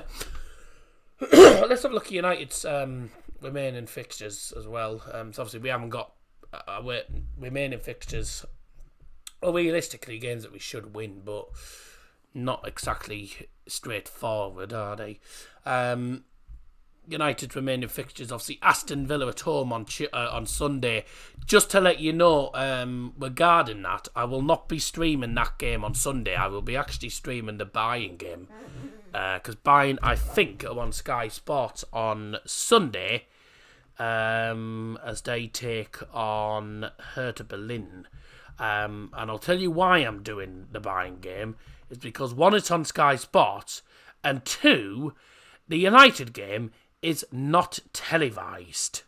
Because they are, in fact, showing Man City versus Fulham away and Liverpool Spurs. They are not showing Manchester United's game against Aston Villa on Sunday, so I will not be able to do that game, which means I'll be doing the Bayern game on Sunday. So just for anyone out there who's expecting me to do the United game, have to disappoint you. I'll be doing the Bayern game on Sunday because they're on TV and United aren't.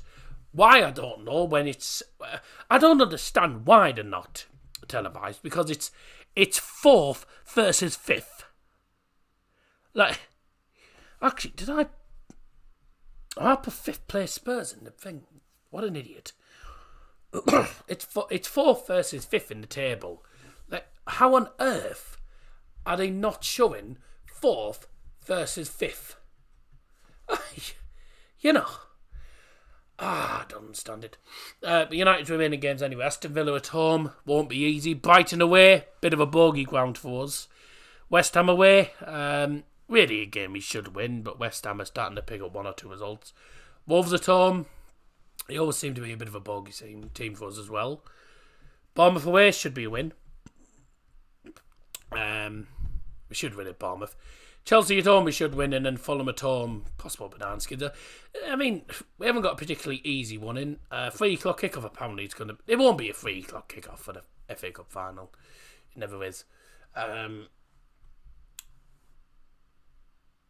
See, the Sky Sports main event are showing the Brighton game, the West Ham game, and Chelsea. But there's no way of accessing that one, which is bloody annoying. But that's 4th versus 5th. I don't know why they're not showing that. 4th versus 5th in the league. You'd think they'd show that, wouldn't they? Let's have a look at the table here as well. Arsenal's remaining fixtures. I mean, actually, let's have a look at Man City's. Man City's are more important than Arsenal at the minute, because Man City, if Man City go ahead of Arsenal, I don't see them bottling the league. What are City's remaining games? Right, Fulham away, probably a draw or probably a win. West Ham at home, win. Leeds at home, win. Real Madrid in the semi-finals, that'll be difficult. You might get final day televised if you've got something to play for. I don't know, because I reckon United will have already secured top 4 by then. Real Madrid in between. Everton away, Everton at Port, they really should win. Chelsea at home, they'll win that. Brighton away, not the easiest game. Brentford away, should be a win, to be honest with you. I can't see City not winning the Premier League now. I think Arsenal have absolutely blown it, to be truthfully honest with you. Just a quick look once again of the current scores before we go for half-time break. 2-0 United at half-time. Bournemouth leading Southampton by a goal to 0. Newcastle currently leading Everton by a goal to 0 as well. And Rotherham drawing against Cardiff 1-1. Those are the latest scores. Let's have a look at the stats for the United first half. I reckon both teams have had a fair few opportunities, but I bet United have had better stats. Yeah, not been too bad. I mean, Spurs have had some decent opportunities. De Gea's been tested on occasions. We've tested Fraser Foster on quite a few occasions. 11 shots, 6 on target. That's not bad, to be honest with you. Anyone got a bet on corners? 4 corners in total. XG of 1.31. Theirs is not even 0.5. 61% possession in our favour. So yeah, the better team's winning, and I don't think Spurs fans, or I don't think anyone, even United haters, I don't think anyone can really argue with the fact that the better team is winning, and United have fully deserved a 2-0 lead at half time. Good first half, fingers crossed for another good second half, and hopefully we come away eventually with what would be a well-deserved 3 points. 3 points for United would be good, and fingers crossed we can get that. What if you... What if you shut up? Fingers crossed we get ourselves another 3 points in the bag, and we get closer to securing our place in the Champions League spots. Big 45 minutes coming up for Spurs. They need to try and turn it around. 4 corners over Spurs, no, 2 apiece. Spurs need to try and come back from 2-0 down. Can't see it happening. United will probably just try and get a third and then see the game out. But so far, so good for United. Let's go have a quick look at the comment here. Blah, blah, blah, blah, blah. Yeah, I have seen the dartboard. Thanks for that. Where's my favourite duck tonight? Duck? I don't know. Newcastle will get Champions League. Going to be good to see another Premier League team in it. What game can Newcastle guarantee to Champions League? I don't know. I'd say game 35-36. To be honest with you.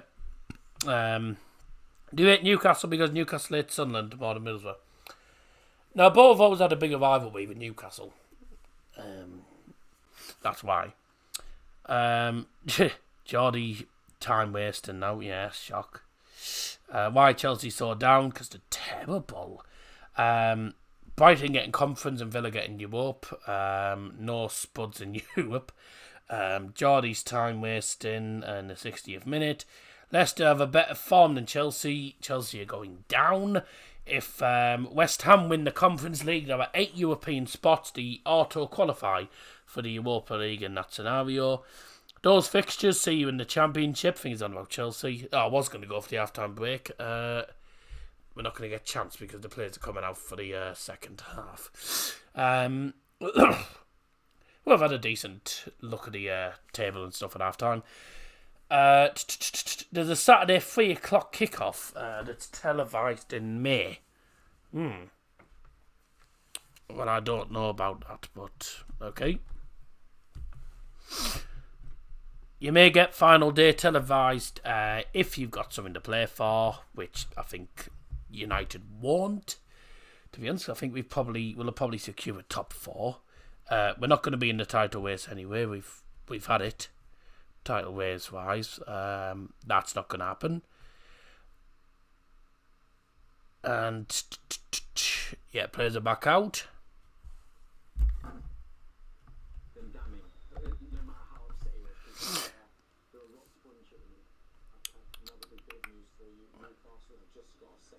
Ugh.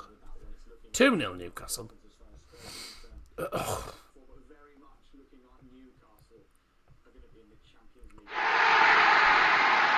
Coming through now.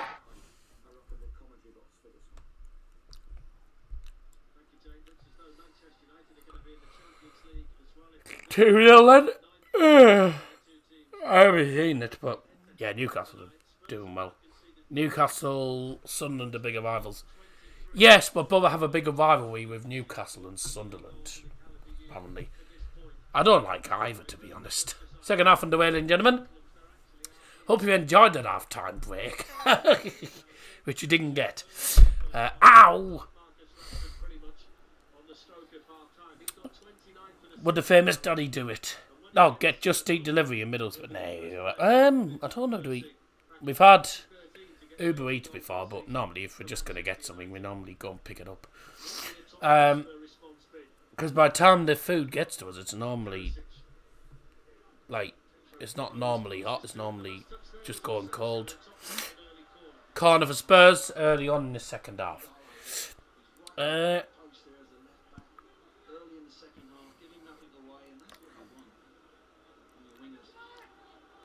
Newcastle Sunderland's probably bigger, to be honest. Good goal. Who out of the 3 has the biggest derby? I mean, the Tyne-Weir derby is probably one of the biggest derbies in the North East. But also Leeds Bradford has been a fairly big rivalry before. But they're down the road from me. They're literally next to each other, aren't they? Do you know there isn't a derby much closer than the Dundee derby? The stadiums are literally opposite each other. On the same road, literally opposite each other. Sunderland are not good enough to play the Geordies. The airport derby. The airport derby. Oh! Leeds Bradford Airport. Of course. Newcastle Sunderland is a big derby. It's been a massive derby before. Nottingham Derby does. We never see the Nottingham Derby because Notts County never play Nottingham Forest. I think the one you're on about, I think the biggest one you're looking at, Nottingham-wise, is the East Midlands one between them and Sheep. Them and Derby. Oh, sorry, Nottingham Derby. Nottingham Derby, that's what I was going to say. I thought you meant Nottingham and Derby, but it's... Because if you say Nottingham Derby, it normally means Notts County, Nottingham Forest. Because they're both near each other, but... It's the East Midlands Derby. Just put Nottingham Forest again. Just put Forest versus Sheep. Or something like that. Because that's what everyone calls Derby. Ball in, that's dangerous. That's it, Kane. I think he's onside. Chipped into the far post. Still in there. Can't get it away. Get it out. Oh, it's hit the top of the crossbar from the header. Long lay. 3-0. Jesus. Would the fans from these respective teams disagree or agree that Middlesbrough and Newcastle is a bigger derby than Southern Newcastle? I wouldn't exactly say so. I wouldn't say so because there's a lot more history between Sunderland and Newcastle derby. The Sunderland Newcastle derby's been a derby for... It's been a massive derby for years. I think it's a bigger one. 3-0 Newcastle, of course. Second goal for Callum Wilson. That was after Joelinton made it 2-0 literally 3 minutes ago. So they're definitely in the top 4 tonight. And are now going to be miles ahead of United on a goal difference. Sunderland are 2 bad to play Newcastle. Yeah, but there's been it's difficult to say. Some fans will agree and some fans disagree. But I think Sunderland versus Newcastle is a much bigger rivalry. They absolutely despise each other. We don't like the Geordies or the Mackhams, but I mean, there's no bigger derby probably in the North East than Newcastle Sunderland. I mean, you could say Hartlepool Darlington is a rivalry, but actually, there's no better derby than Mask United. There's no bigger derby, right, than Redcar Town and Redcar Athletic. I mean, that's a great derby. And also, Mask have a bit of a rivalry with Stockton, apparently. Stockton Thornaby's a good one as well. Famous Daddy Hartlepool. Yeah, they're getting relegated this season. They've done terribly. Hello, Nicola. Thanks for joining us. Going quite well for United at the minute. I mean, we haven't started very well in this second half, mind. Been on the back foot for the first 5 minutes. Spurs definitely coming out and doing it a lot better.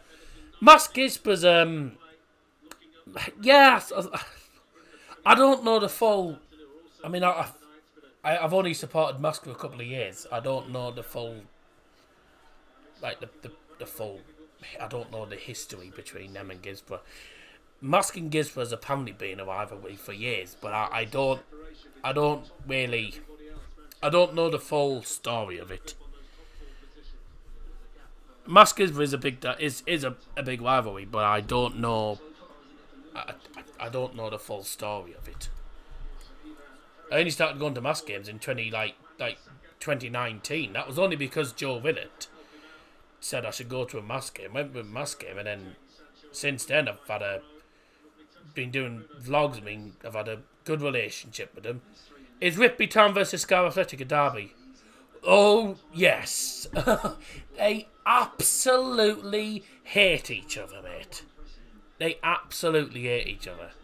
It is definitely a derby. It's an East Yorkshire seaside. No, sorry, it's not. It's a North Yorkshire seaside derby. It's a pretty big seaside derby. Whitby Town, Scarborough Athletic. Oh, it's been a massive derby for years. That's been a massive derby. As Middlesbrough fan, who do you dislike more, Newcastle or Sunderland? Borough fans hate Newcastle more. But to be honest, I don't like Mackhams anyway. It doesn't really make a difference. I don't like either. I don't like either, to be honest.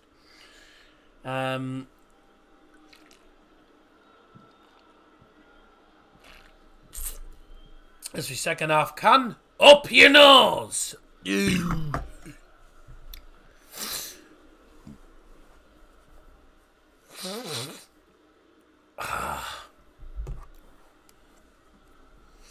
Darlington Spennymoor. I don't know, to be honest with you. I couldn't tell you. Who's the bigger club? Well, it's got to be Newcastle, easily. Anyone says Sunderland's a bigger club than Newcastle, then Jesus. Like, you can't say Sunderland are a bigger club than Newcastle when Newcastle are not smaller than Sunderland. Sunderland are, like, Newcastle, sorry, are massive. I mean, I hate them both anyway. But, bigger club-wise, Newcastle have been in the Champions League. They've been in European competitions. They've been very close to winning trophies. Sunderland have actually won more trophies, but they've all been not particularly big trophies anyway, but they've never been in European football. Everton have a goal back.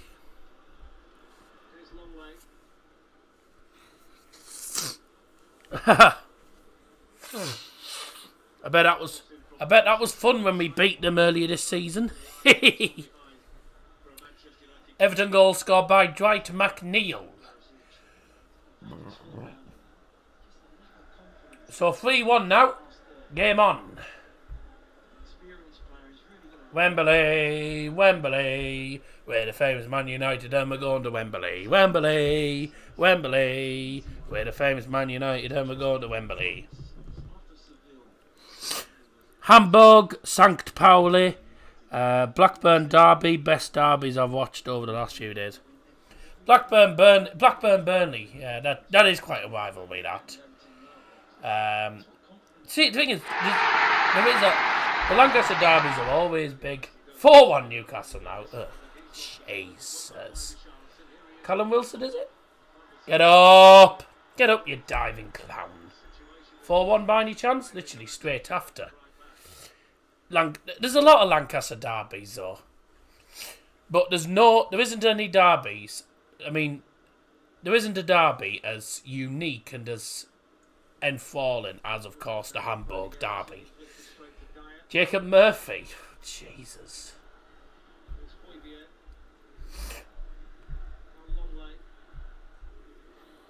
Your machine's behind. I'm on flash scores, mate. Normally comes through about 30 seconds behind the main TV. You're probably watching it on BT Sports, but I'm not, so I get the goal news like about 20-30 seconds behind. Plus, don't forget that the stream's 10 seconds behind itself. So there you go. When you're watching it on YouTube, you're actually 10 seconds behind me, because I'm watching in normal time. That should have been a goal, Kane. Oh, what a goal. I told you, I had a feeling Spurs would score. Spurs have looked like scoring in this game. And Spurs have a goal back. 2-1. Means a cracking finish. Pedro Porro on the volley. Smashes it into the top corner. It's a cracking goal. Unfortunately, it's no more than Spurs have really deserved at the start of the second half. We've been just Pedro Porro. I mean, it's a cracking goal. It's a great finish, that is, by the way, from Pedro Porro, but that's the last thing we needed. Here's the finish as he interfered with the goalkeeper. Well, the check is complete. The goal does stand. Simon Hooper had a look, and Pedro Porro has fired Tottenham Hotspurs back into the game. It's a good goal. The into him, man. You're not doing too badly. To be honest, though, they have looked like scoring, to be honest, in this game. I had a feeling they'd get a goal in this game, to be honest. I didn't expect it to be him, and I didn't expect it to be a volley. Bruno's got through! Oh, he's at the bar! Wan-Bissaka is saved! Oh, my word!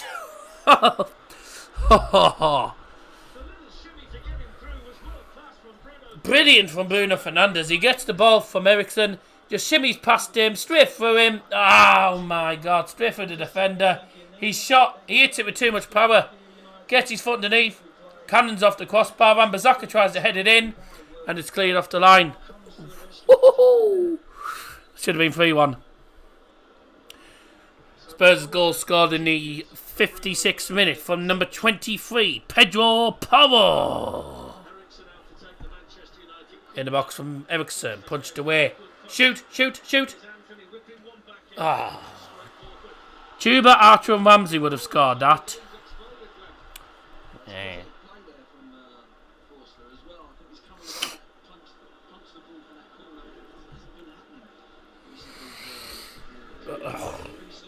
Gorbage saying it should have been offside. Huh?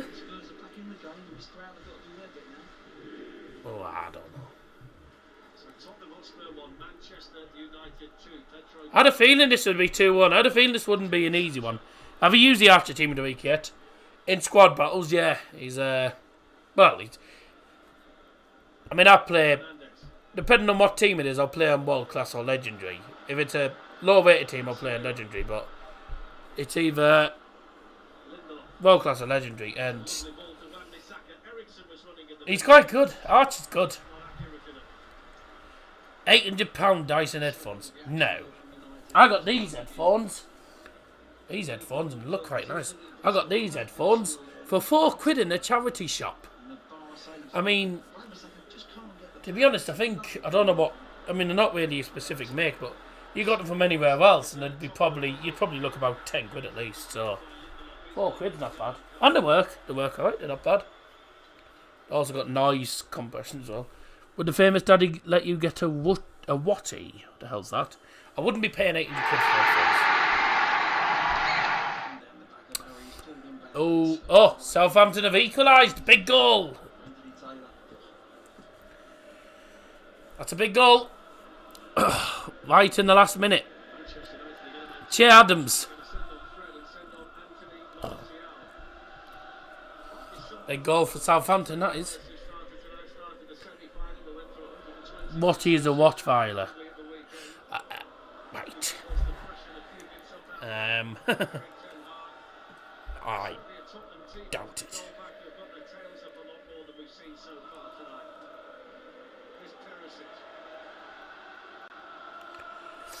A Rottweiler's a dog, but I doubt it anyway.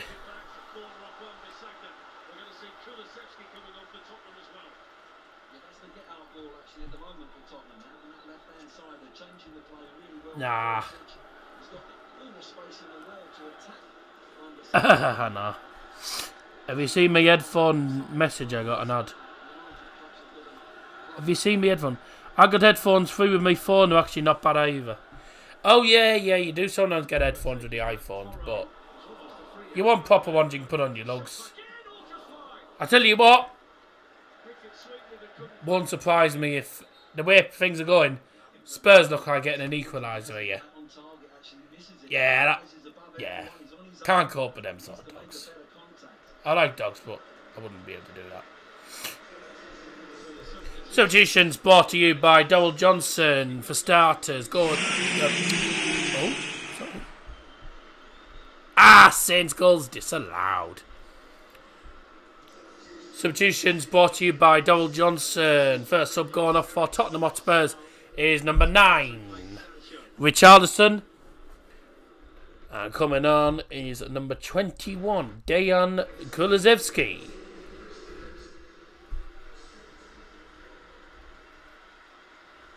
And a double substitution for Manchester United. Going off is number 25, Jadon Sancho. Number 14, Christian Eriksen. Coming on number 17, Fred. And number 9, Anthony Martial. Substitutions brought to you in the 61st minute. Okay. No.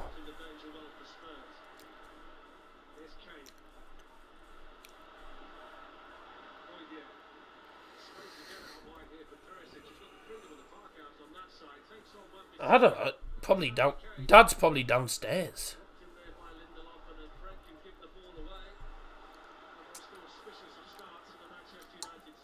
You're going to bed. All right. Bye then. Oh, so not that I know of. I think he's probably downstairs. He'll be either watching TV downstairs or he'll be asleep while sat on it. He'll be sat on a seat, but he'll be asleep. That's normally what happens. Mate, we are struggling here. Spurs are all over us now.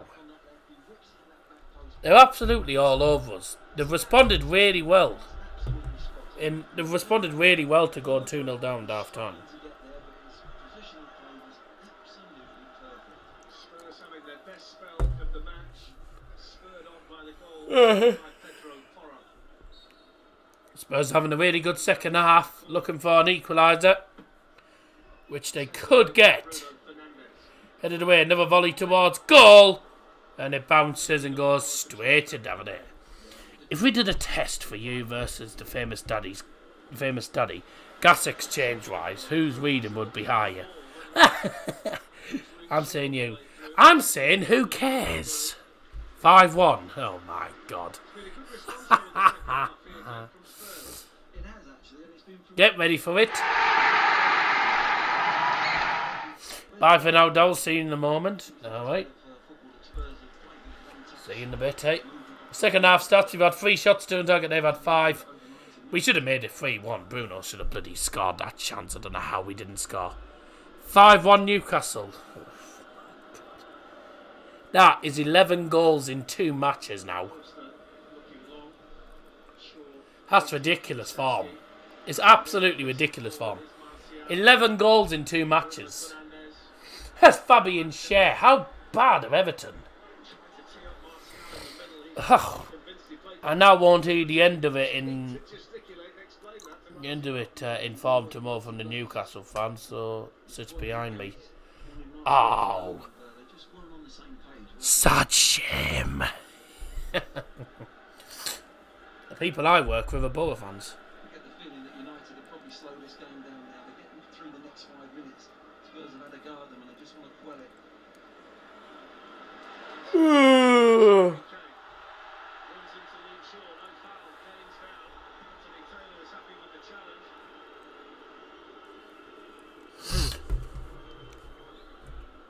Up your nose, everyone. Porro, Kulusevski was on the run, but Casemiro shuffled across to intercept him, slightly flicked it away. Alright, we're going to need a third now. Here's Fred. Really need a third goal.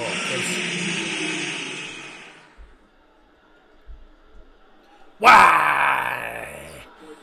4-1, the goal was disallowed. How sad. We have a tuber poster in the form room, so it's alright. Oh dear. I bet that goes down well with him. Come on, boys. Get a third goal and it's game over. We really need a third. Because at the minute, it looks like Spurs are going to get an equaliser. And it's no more than they deserve in the second half. They played well. That's dangerous. Way! Nice one, Sonny. Nice one, son. Couldn't hit a barn door.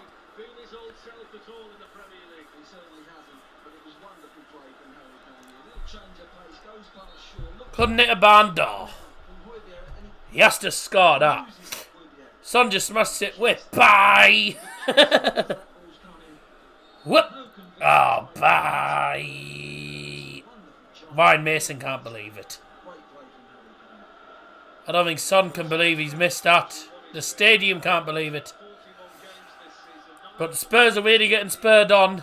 So they're getting cheered on by the crowd at the minute. The noise in the stadium's picked up. Spurs are playing really well. I did say it'd be a different Spurs team to what we saw the last couple of games. Because Ryan Mason has a decent record as Spurs manager. When it comes to playing against United at the minute, we are at the moment on for 4 wins on a row. Well, 4 wins on the bounce actually, sorry.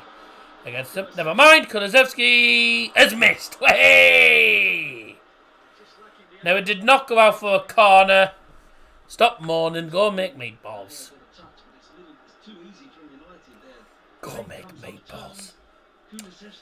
Can't believe I just said that. Go make meatballs. Ah.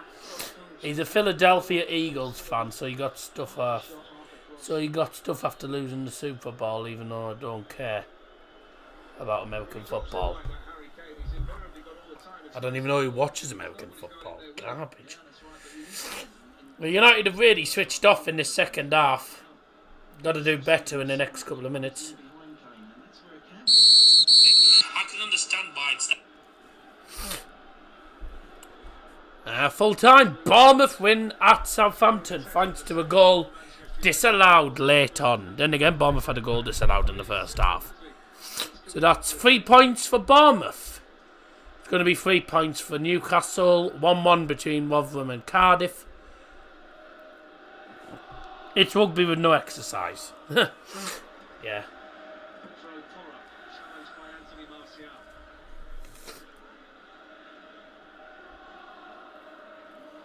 I can understand why it's that price, because it's pretty big, it's pretty thick as well. The cookie, by the way, is pretty thick.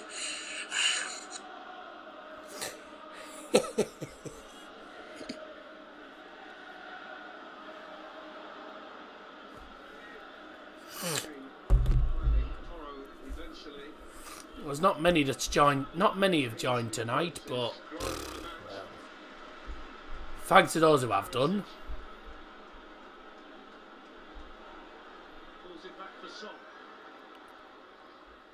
Out. Free header. Oh, bye! How has he missed that? Free header, right in front of goal, and he's headed it wide. Well done, Eric Dyer. That's why you are Dyer. Oh my God. That is Dyer from Dyer. How can you... How have you missed that? Ten Hag's just shaking his head. He's not happy by the looks of it. You can't let players like Dyer have a free header like that. How's he missed that? Ah. Nah, this is a nice play. Rashford, shoot, shoot, shoot. Ah, that's a cracking last-ditch tackle. Ah, he's caught Rashford as well. That's a great challenge from Oliver Skip. I think he's had Skip a beat there. It's a good ball. It's a good attack, actually, Rashford. Just as he's about to shoot. Yeah, it's a crunching tackle. Skip gets the ball cleanly. It's a great challenge. Great challenge. We're in a good minute, ladies and gentlemen. 69th minute. Thought you'd be pleased.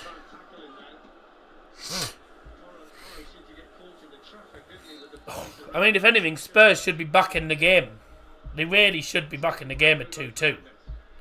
I don't know how we're still 2-1 up here. We're getting lucky in this second half. Bruno goes for a shot which is punched away by Foster, but I tell you what, Spurs really should be back. This really should be 2-2. I don't know how we are getting away with a 2-1 win at the minute as it stands. We should not be winning 2-1.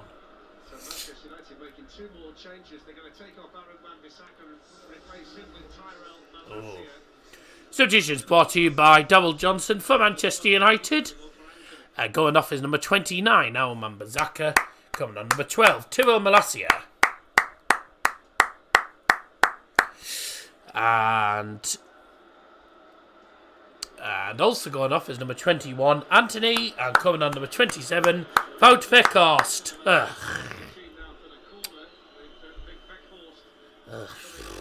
Joy.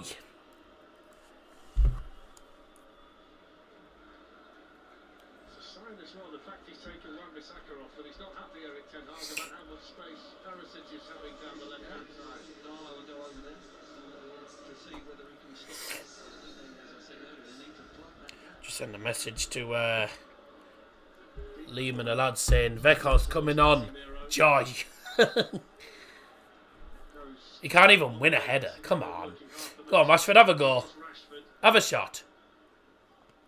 He tries to do a 1-2 with Weghorst. Weghorst might get that. Okay, Bruno gets it, but he ends up sending it all the way back to the keeper. Well, the game's certainly in the balance now. Not what we wanted. Towards Dallow of all people. Oh, Dallow was in the box trying to get that. Can Rashford get that? No, you can't. Oh, he's got the second ball, though. That was a poor header from Skip. No one's moving for Spurs. 18 big minutes for both of them. Who do you think? Raving 18 redemption minutes Who do you think for the weekend. D-Day is? Who? What are you on about? Diddy? Hell's Diddy? Here was easily dispossessed by Romero. Shaw can give it back to him. There's Rashford. That's the nutmeg on Skip. That's good work though by Kulusevski. Tottenham now with an opportunity to come forward here with Højbjerg. No. Jesus, he looks a bit freaky, doesn't he? To keep the ball in play. And the excellent centre forward of all people back to make the challenge. Yeah, I've just seen. Looks a bit scary. Looks a little bit scary. I wouldn't want to come across him in the street. Ah. Lindelof's already been booked. They're wanting Lindelof sent off. Of course they are. They want a second yellow for Lindelof. The ref's not going to give it. He's right in front of him. He's lucky. He's lucky. People are saying Nketiah. I think if you're a Tottenham Hotspurs supporter watching this match, you're I don't convinced know. that Manchester United now should be down to 10 men. Without a doubt. I mean, Lindelof's a bit lucky there. It's a let-off for Victor. He's lucky, but we've had a goal at Rotherham. 2-1 Cardiff. Ooh, they'll enjoy that, getting the 3 points that they should have got in the first game. With this free kick, which is Only he got extremely long postponed. way out. There's no way he's going to shoot from me. It's 35 yards. Shifted into the box. Harry Kane to the far post. Clear it! Jesus. Kulusevski tries to swing it in. Came off Rashford. Took a deflection, gone to the far post. Delors heads it away. Fred turns. Bruno. Swing it forward. Playing them out of trouble. Cardiff actually able to score now. Yeah. Calm and composed back there from Bruno Fernandes, but Casemiro was then short off the ball. Dear Lord. So much more life in Tottenham in the second half. Struggling to score when we went there. Massi's Yeah, I know. work cut out here against Kulusevski. They still scored. Now from Christian Romero. Harry Kane. Yes, straight to the keeper. This is now going to be a tense 15 minutes. Not what we wanted. Did not want that at all. Mate, they still scored against us because of Stefan making a bloody howler as usual. What does that mean for the table? Spurs are preparing two changes now, Dillo, as Ben Davis and Arno Dan Schumacher. That's a great result for Cardiff then. On to 49 points.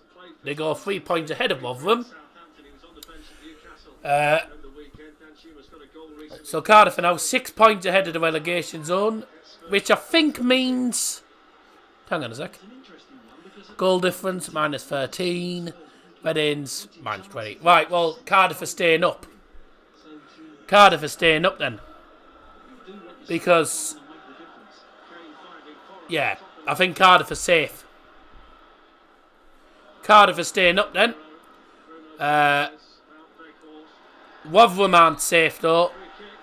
Huddersfield aren't, and neither QPR. If Reading don't win the next game, then yeah, Reading don't win the next game, then Cardiff, QPR are all safe. But I think Cardiff are definitely safe. To be honest, I think. His hand's gone into his face and it looks like an easy decision now, but he's just trying to hold the player off. This one, some As Cardiff winning relegated Wigan. Oops. Not that I... Substitution brought to you by Double Johnson for Tottenham Hotspurs going off. Double substitution, I beg your pardon. Double substitution for Spurs.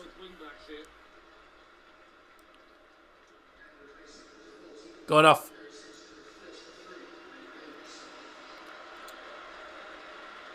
Going off number 23, goal scorer Pedro Porro. And number 14, Ivan Perisic. Coming on is number 33, Ben Davies. And number 16, Arnold Danjuma.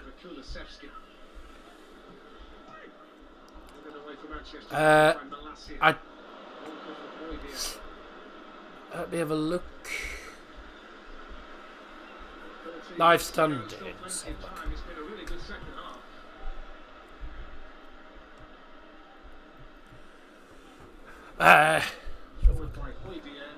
Wigan are on 40. Behind for the goal kick. I would think the one concern in Tottenham's mind at the moment, Glenn, is just getting caught on the counter-attack because they're having to commit bodies forward, and we saw Manchester United in those positions. Wigan have to win the next game. If Wigan don't win against Reading, then they are relegated. Wigan have to win against Reading.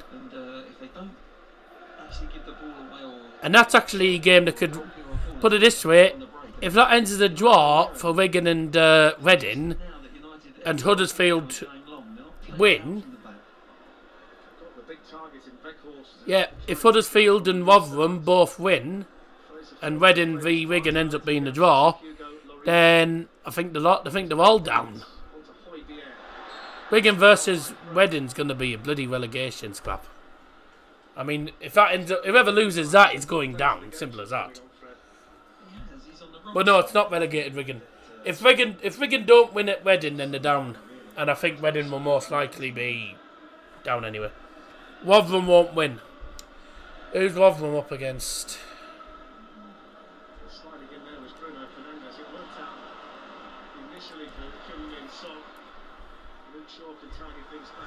Rotherham's next game. Oh, it's against the Borough. They're not winning against the Borough, thanks. Oh, that's going to be 2-2. There's 2-2. Been coming all second half. Been coming all second half. There's the goal that they've deserved in this second half. They deserve at least a point in this second half. Been coming all second half, that.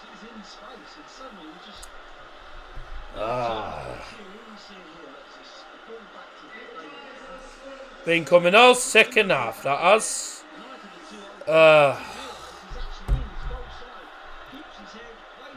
Yeah, great balls onside, just poor man marking. No one picks him up. Equaliser for Spurs, scored in the 80th minute from number 7, Heung-min Son.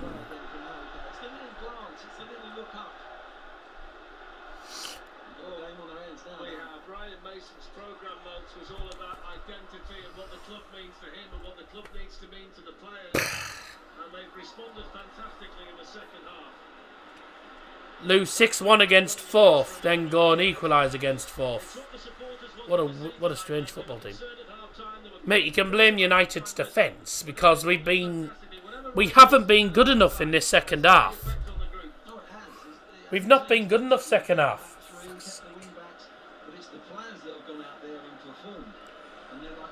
They've battered us all second half, to be honest. They've absolutely battered us all half.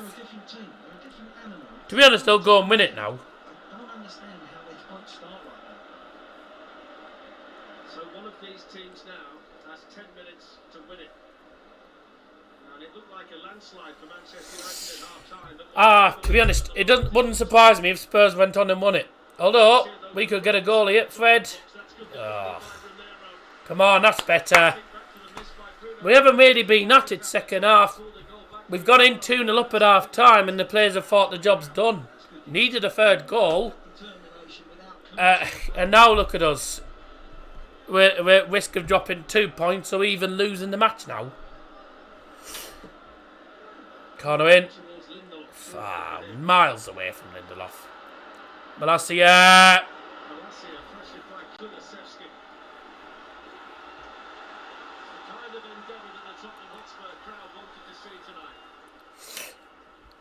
Come on. That's a nice great control from Casemiro, that. Rashi.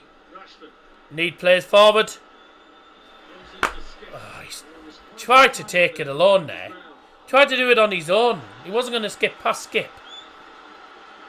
Wasn't getting past Skip there. See, Ryan Mason has a really good record when he takes charge of Spurs. Completely different Spurs team.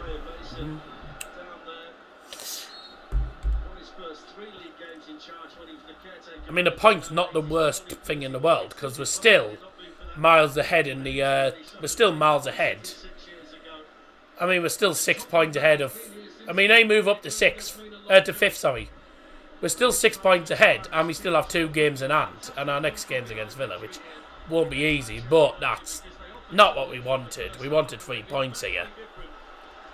I had a feeling this wouldn't be an easy game. United never make it easy for themselves, do it? They always do it the hard way. And they always have a habit of just not turning up in one half. Spurs weren't a good first half. They weren't particularly good first half. And we've not turned up in the second half. You know, we slaughtered them first half. They could have got a goal in the first half, to be honest. Second half, they could have had about 4 in the second half. They played really well. Tottenham have a better goal difference than Villa. Spurs were only 1 point behind. They were only a point behind Villa coming into tonight's game. They are ahead of Villa on goal difference. I'll tell you what the goal difference is. Their goal difference is +7. Villa's is +5. Wow, Washi. We're trying to win the game. I mean, credit for having a go, but nowhere near. You should have just played it through there. If he plays it through, Martial's in.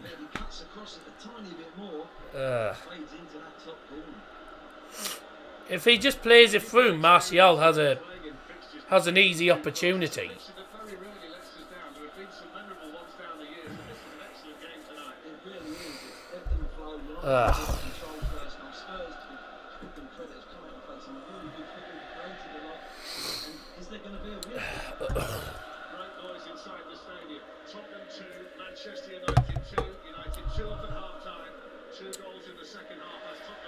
We've bottled it. Imagine the playoffs end up being Luton, Borough, Coventry, Sunderland, Battle of the Crap Towns. Tell me about it. Well, nothing as bad as Luton. Well, Sunderland's actually a city, not a town.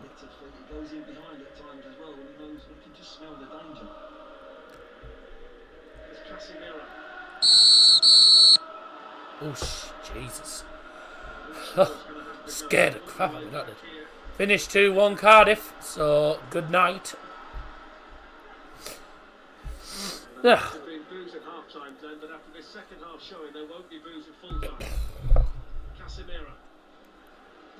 Yeah, go on.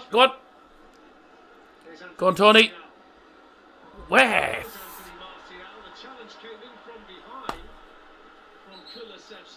VAR, check it.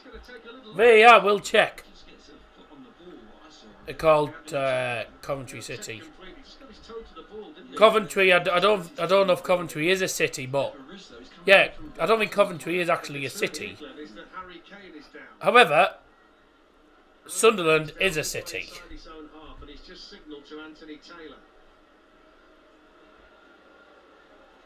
Doesn't look like we're going to get the pen. Yep, if that's Spurs, they would get the penalty, wouldn't they? Because it's Man United making the challenge. Yeah, that's what would happen.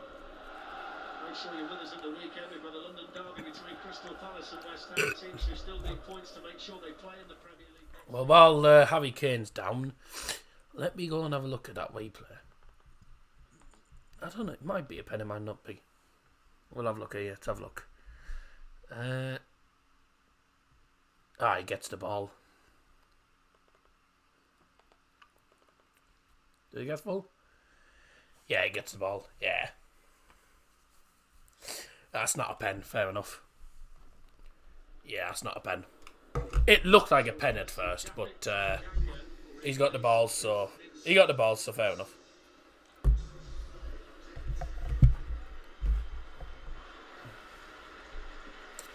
Substitution brought to you by Double Johnson in the 87th minute for Tottenham Hotspurs. Going off is number 7, Heung-min Son.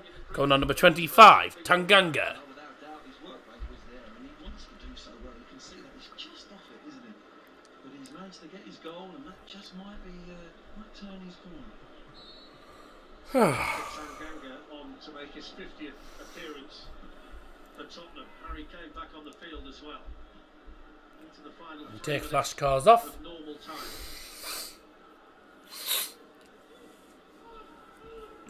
Fred. I mean, there's nothing David Hay can do about the goals. Now Shaw.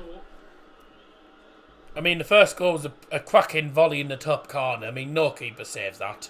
Everybody apart from And De Gea is inside the Tottenham Hotspurs and half well, of the field. second goal was just ridiculous. That's just down to poor defending. Like, poor man marking at the far post, and Son has an easy goal. Might as well not go 2-0 up in games anymore if we can't see it out. Absolute joke. To be honest, mate, if you aren't even watching the game, but Spurs have battered us, to be honest. With the clearance, that was the chance And in fairness, on the ball. they could have gone 1-0 up in. They could have actually gone 1-0 up in the first half. They had a good chance.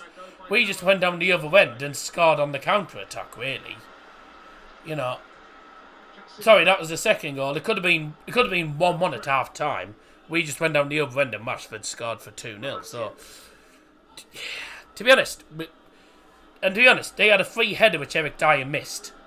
They've had good chances. They should be bloody winning. They should be winning it. It could have been. Spurs could have had about 4 in this second half. They played really well, unfortunately. Here's Shaw. Yeah, well, Final minute. unfortunately, it's. Tyrell Malacia for Unfortunately, Manchester this United. is well. Luke Shaw. Everybody back in a defensive position. Unfortunately, this is United. Who wins the header? Shaw out jumping Kane. Spurs have been bossing us all second half. We've struggled to we've been struggling to get the ball in their attacking third. To be honest, they've played so much better. It's a foul by Kulusevski. I mean, if they can play like this every game, then they'll definitely finish in the European spots. But it's always when United are playing, they always turn up against United. It's typical Spurs. It looks like it's going to be 2 points dropped. It's been a cracking game. To be honest.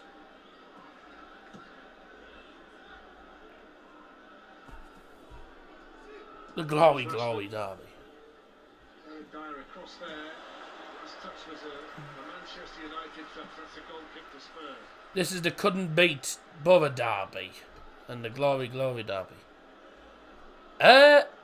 Spurs and United have beaten Borough before. I mean, apart from obviously last season. That was a memorable season, wasn't it, in the cup? I reckon we'll have 4 minutes of added time. But whether we get a winner, I don't think we're going to have a winner. I think this will end as a draw now. Put it on by Davis. It's going to end as a draw. Here's Harry Kane.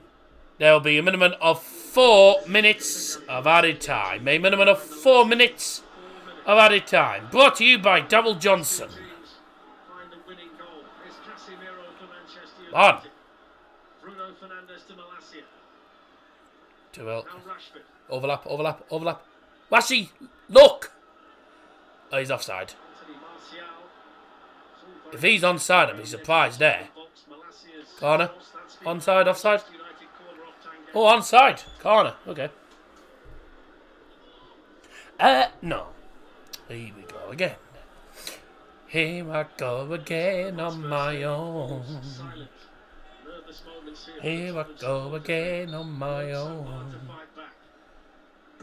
Fred with a corner. Why is he on the corners? His contribution to Why is Fred on the corners? He's done nothing since coming on. Why is he on the corners anyway? It's been a strange performance from Fred, hasn't it? doesn't it? As a sub, you want to go and be positive. And you wanna make Luke Shaw should be on the corners easily. Oh, Ericsson's off, sorry. Finding Casemiro. There's no way that Fred should be the one in the box trying to win the ball. He shouldn't be taking the corners.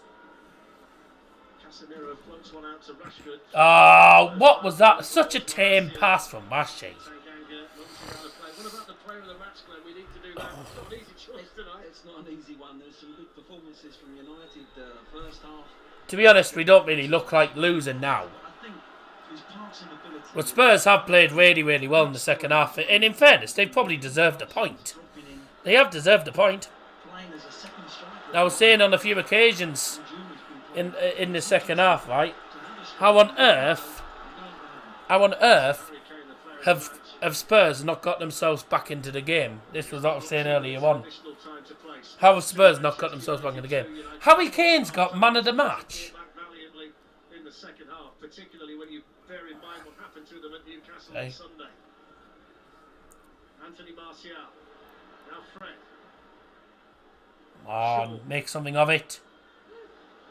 Yes! From Casemiro, and it's off target.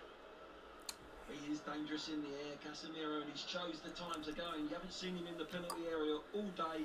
Did you see Bruno's miss? I don't know how it missed. I know, tell me about it. But that's really, I mean, as soon as he missed that, I was thinking, they're going to equalise, aren't they? It was inevitable. The way they've been playing, they've deserved at least an equaliser. I mean, they probably should have had 4 Spurs. They had a bloody free header which they missed right in front of goal. They've had other opportunities that they should have got. Like, that miss cost. Let's hope that miss costs you for top 4. I very much doubt it. We've got 2 games in hand.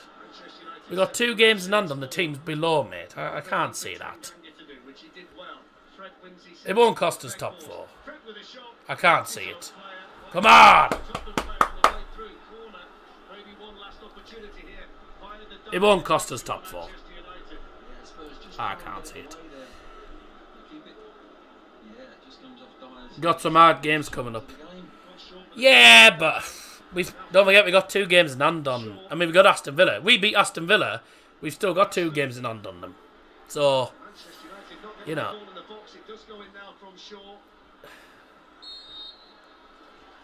Offside, that'll be that and all. And there's the full-time whistle. Well, it's redemption of sorts for Tottenham Hotspur after their dismal showing at Newcastle on Sunday. But they showed real spirit tonight on the Ryan Basin to come back from 2 goals down. Eric Ten Hag's going to be disappointed. You've been sold with the all-important details. That's a pain in the arse. Well, you're forgetting about us, mate. You think Liverpool are going to get top 4?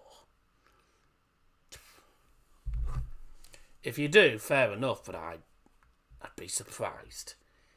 Oh, man. That's annoying. That's a game that we should have won, to be honest. We should have had that, but at the same time, well, I say it's a game we should have won. I mean, we should have kept that. We shouldn't have bottled a 2-goal lead, but at the same time,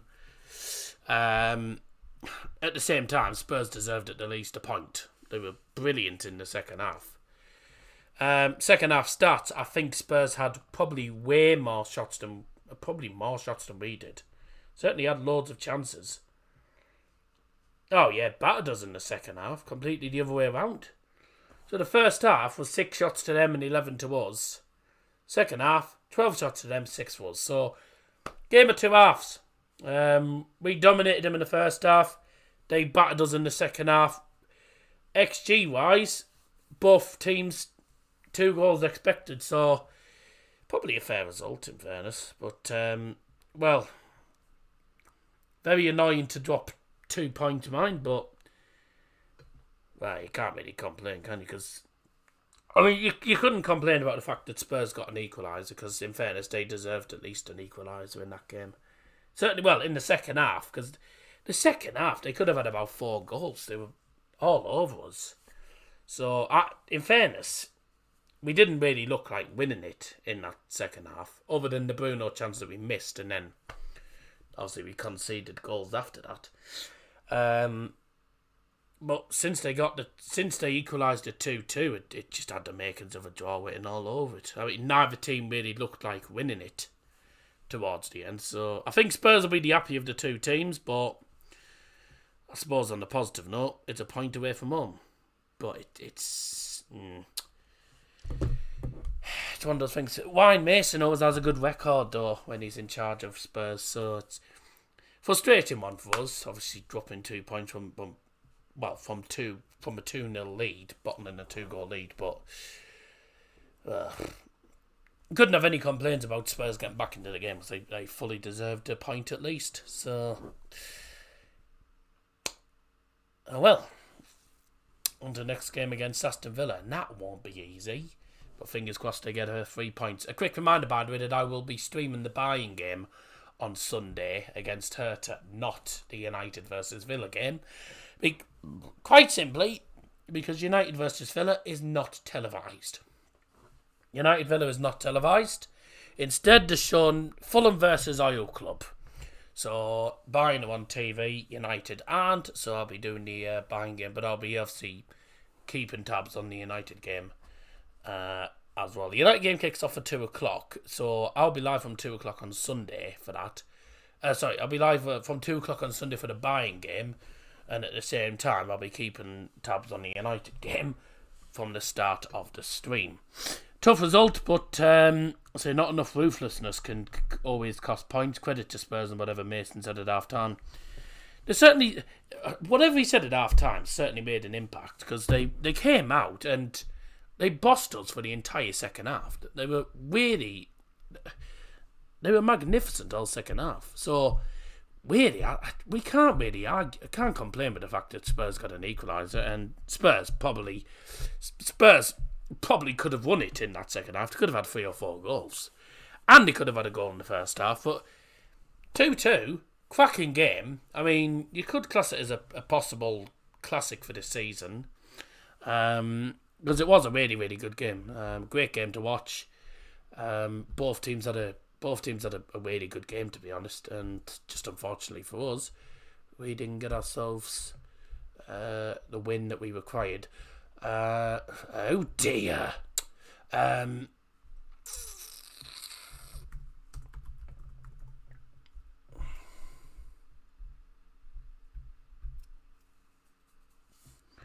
found the game proper beep. Well, probably only because Spurs didn't win. No, it was a good game. I thought it was a good game anyway. Bit of an entertaining affair. Both teams giving it a good go. Player ratings. This will frustrate me. This will be frustrating because we should have won it. Arsenal versus Liverpool game of the season. Oh, without a shadow of a doubt. That was. The one at Anfield was by country mile game of the season. But I'm saying this is going to go up there as one of the games of the season. It was a cracking game. Really was. Right. There'll be some United fans, I know for a fact, there'll be some United fans that'll have voted on the United Stand website and I'll have waited to hear low because of the 2 goals he conceded. But there's nothing he can do about 2 goals. He made some important saves. Nothing superb. There wasn't anything magnificent about the saves, but they were all important saves. And I mean, if he hadn't made them saves, we'd have probably lost anyway. The 2 goals is not much he can do about that. What do you expect De Gea to do? The first goal is a shot on the volley that goes into the top corner. I mean, he doesn't see it till late, and to be honest, even if he died, he probably wouldn't have got it because it was well in the top corner. It was a cracking strike. Second goal's all down to poor man marking. What are you supposed to do when you've got when Spurs are coming forward with a 3v1 against a defender? You've only got one defender. If you're the keeper and you see Spurs coming forward, there's only one defender back and there's 3 of them, of course they're going to go for someone who's free open. It's an easy goal. I'll give him a 6. 5. Some people are harsh. Just because we conceded 2 goals. Like, Wan-Bissaka? I thought he was okay. I thought he was alright. I didn't think he was amazing. Lindelof? Probably fat. Oh. I bet he's got the highest score of all the defenders. So I thought Lindelof was okay. I thought he was sort of usual average. Luke Shaw defensively I thought was decent. Yeah, six is there, yeah. Agree with that. Delors wasn't outstanding, was he? Getting fives. I think a lot of these scores are going to be rather average. Casemiro, I'll give him a 6. Jesus. Obviously, I must obviously been generous there then. Ericsson. Oh.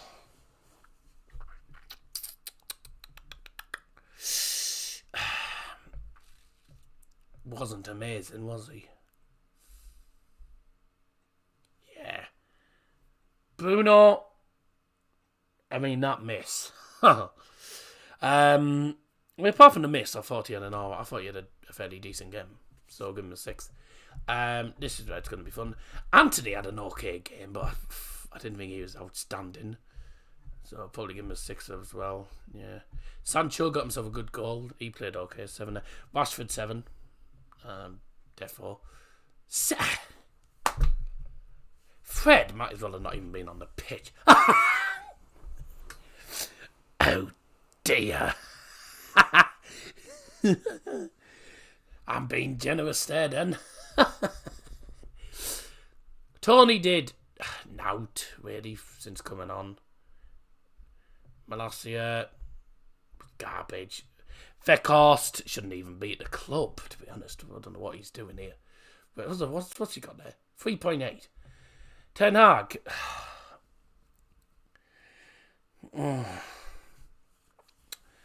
There'll be low scores because we didn't win. The subs didn't really make any impact. Did alright first half. Second half got outplayed, so I'm just going to go down the middle.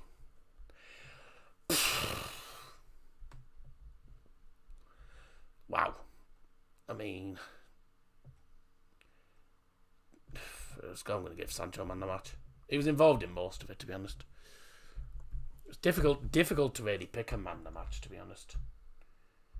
Difficult to pick a man the match.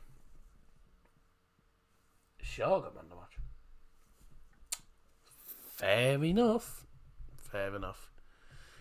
Right, well, that'll do us, I think, ladies and gentlemen. Thanks everyone for joining. I'm back on. Actually, what have I got on? Games wise.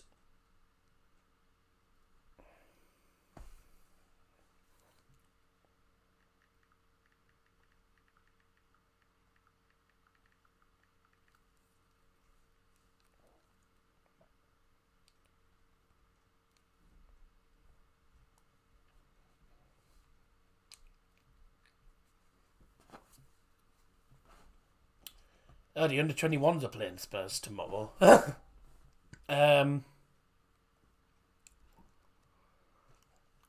Sunday, yeah, Bayern against Hertha. Sky Sports main event.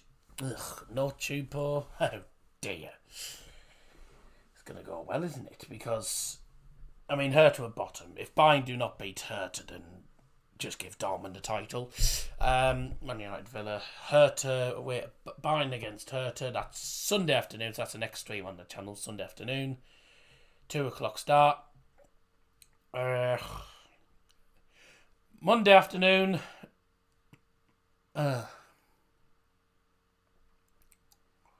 supposed to be at CVFM. Oh, actually, it's bank holiday Monday, so no, I won't go in if it's bank holiday. We're evens to beat. Oh, really? So, me and Dad, all being well, we'll be live from. We'll be live about 12:30 on Monday afternoon, bank holiday Monday. Borough taking on Rotherham. I mean, I'm not worried if we don't win, to be honest, because I think we're just going to take our foot off the gas now. And then the next game for United is after Villa is next Thursday night, so same time next week. Yeah. So, well, a pretty entertaining match in the end. 2-2, unfortunately, 2 points dropped for United. I think Spurs will be happy of the two teams. Disappointed to bottle a 2-goal lead, but Spurs probably should have won it. They should have won it late on, in fairness. They could so easily have won it, but thankfully we come away with a point. Whether it was really deserved or not in that second half, we've come away with a point, and we look to get ourselves a win against Aston Villa, which won't be an easy task. Fingers crossed though, that we get a result on Sunday. I'll be back on Sunday with Bayern versus Hertha, obviously because United is not televised. Cheers everyone for joining. I'll see you again on Sunday. Have a fantastic rest of your week, and have a good night. Bye!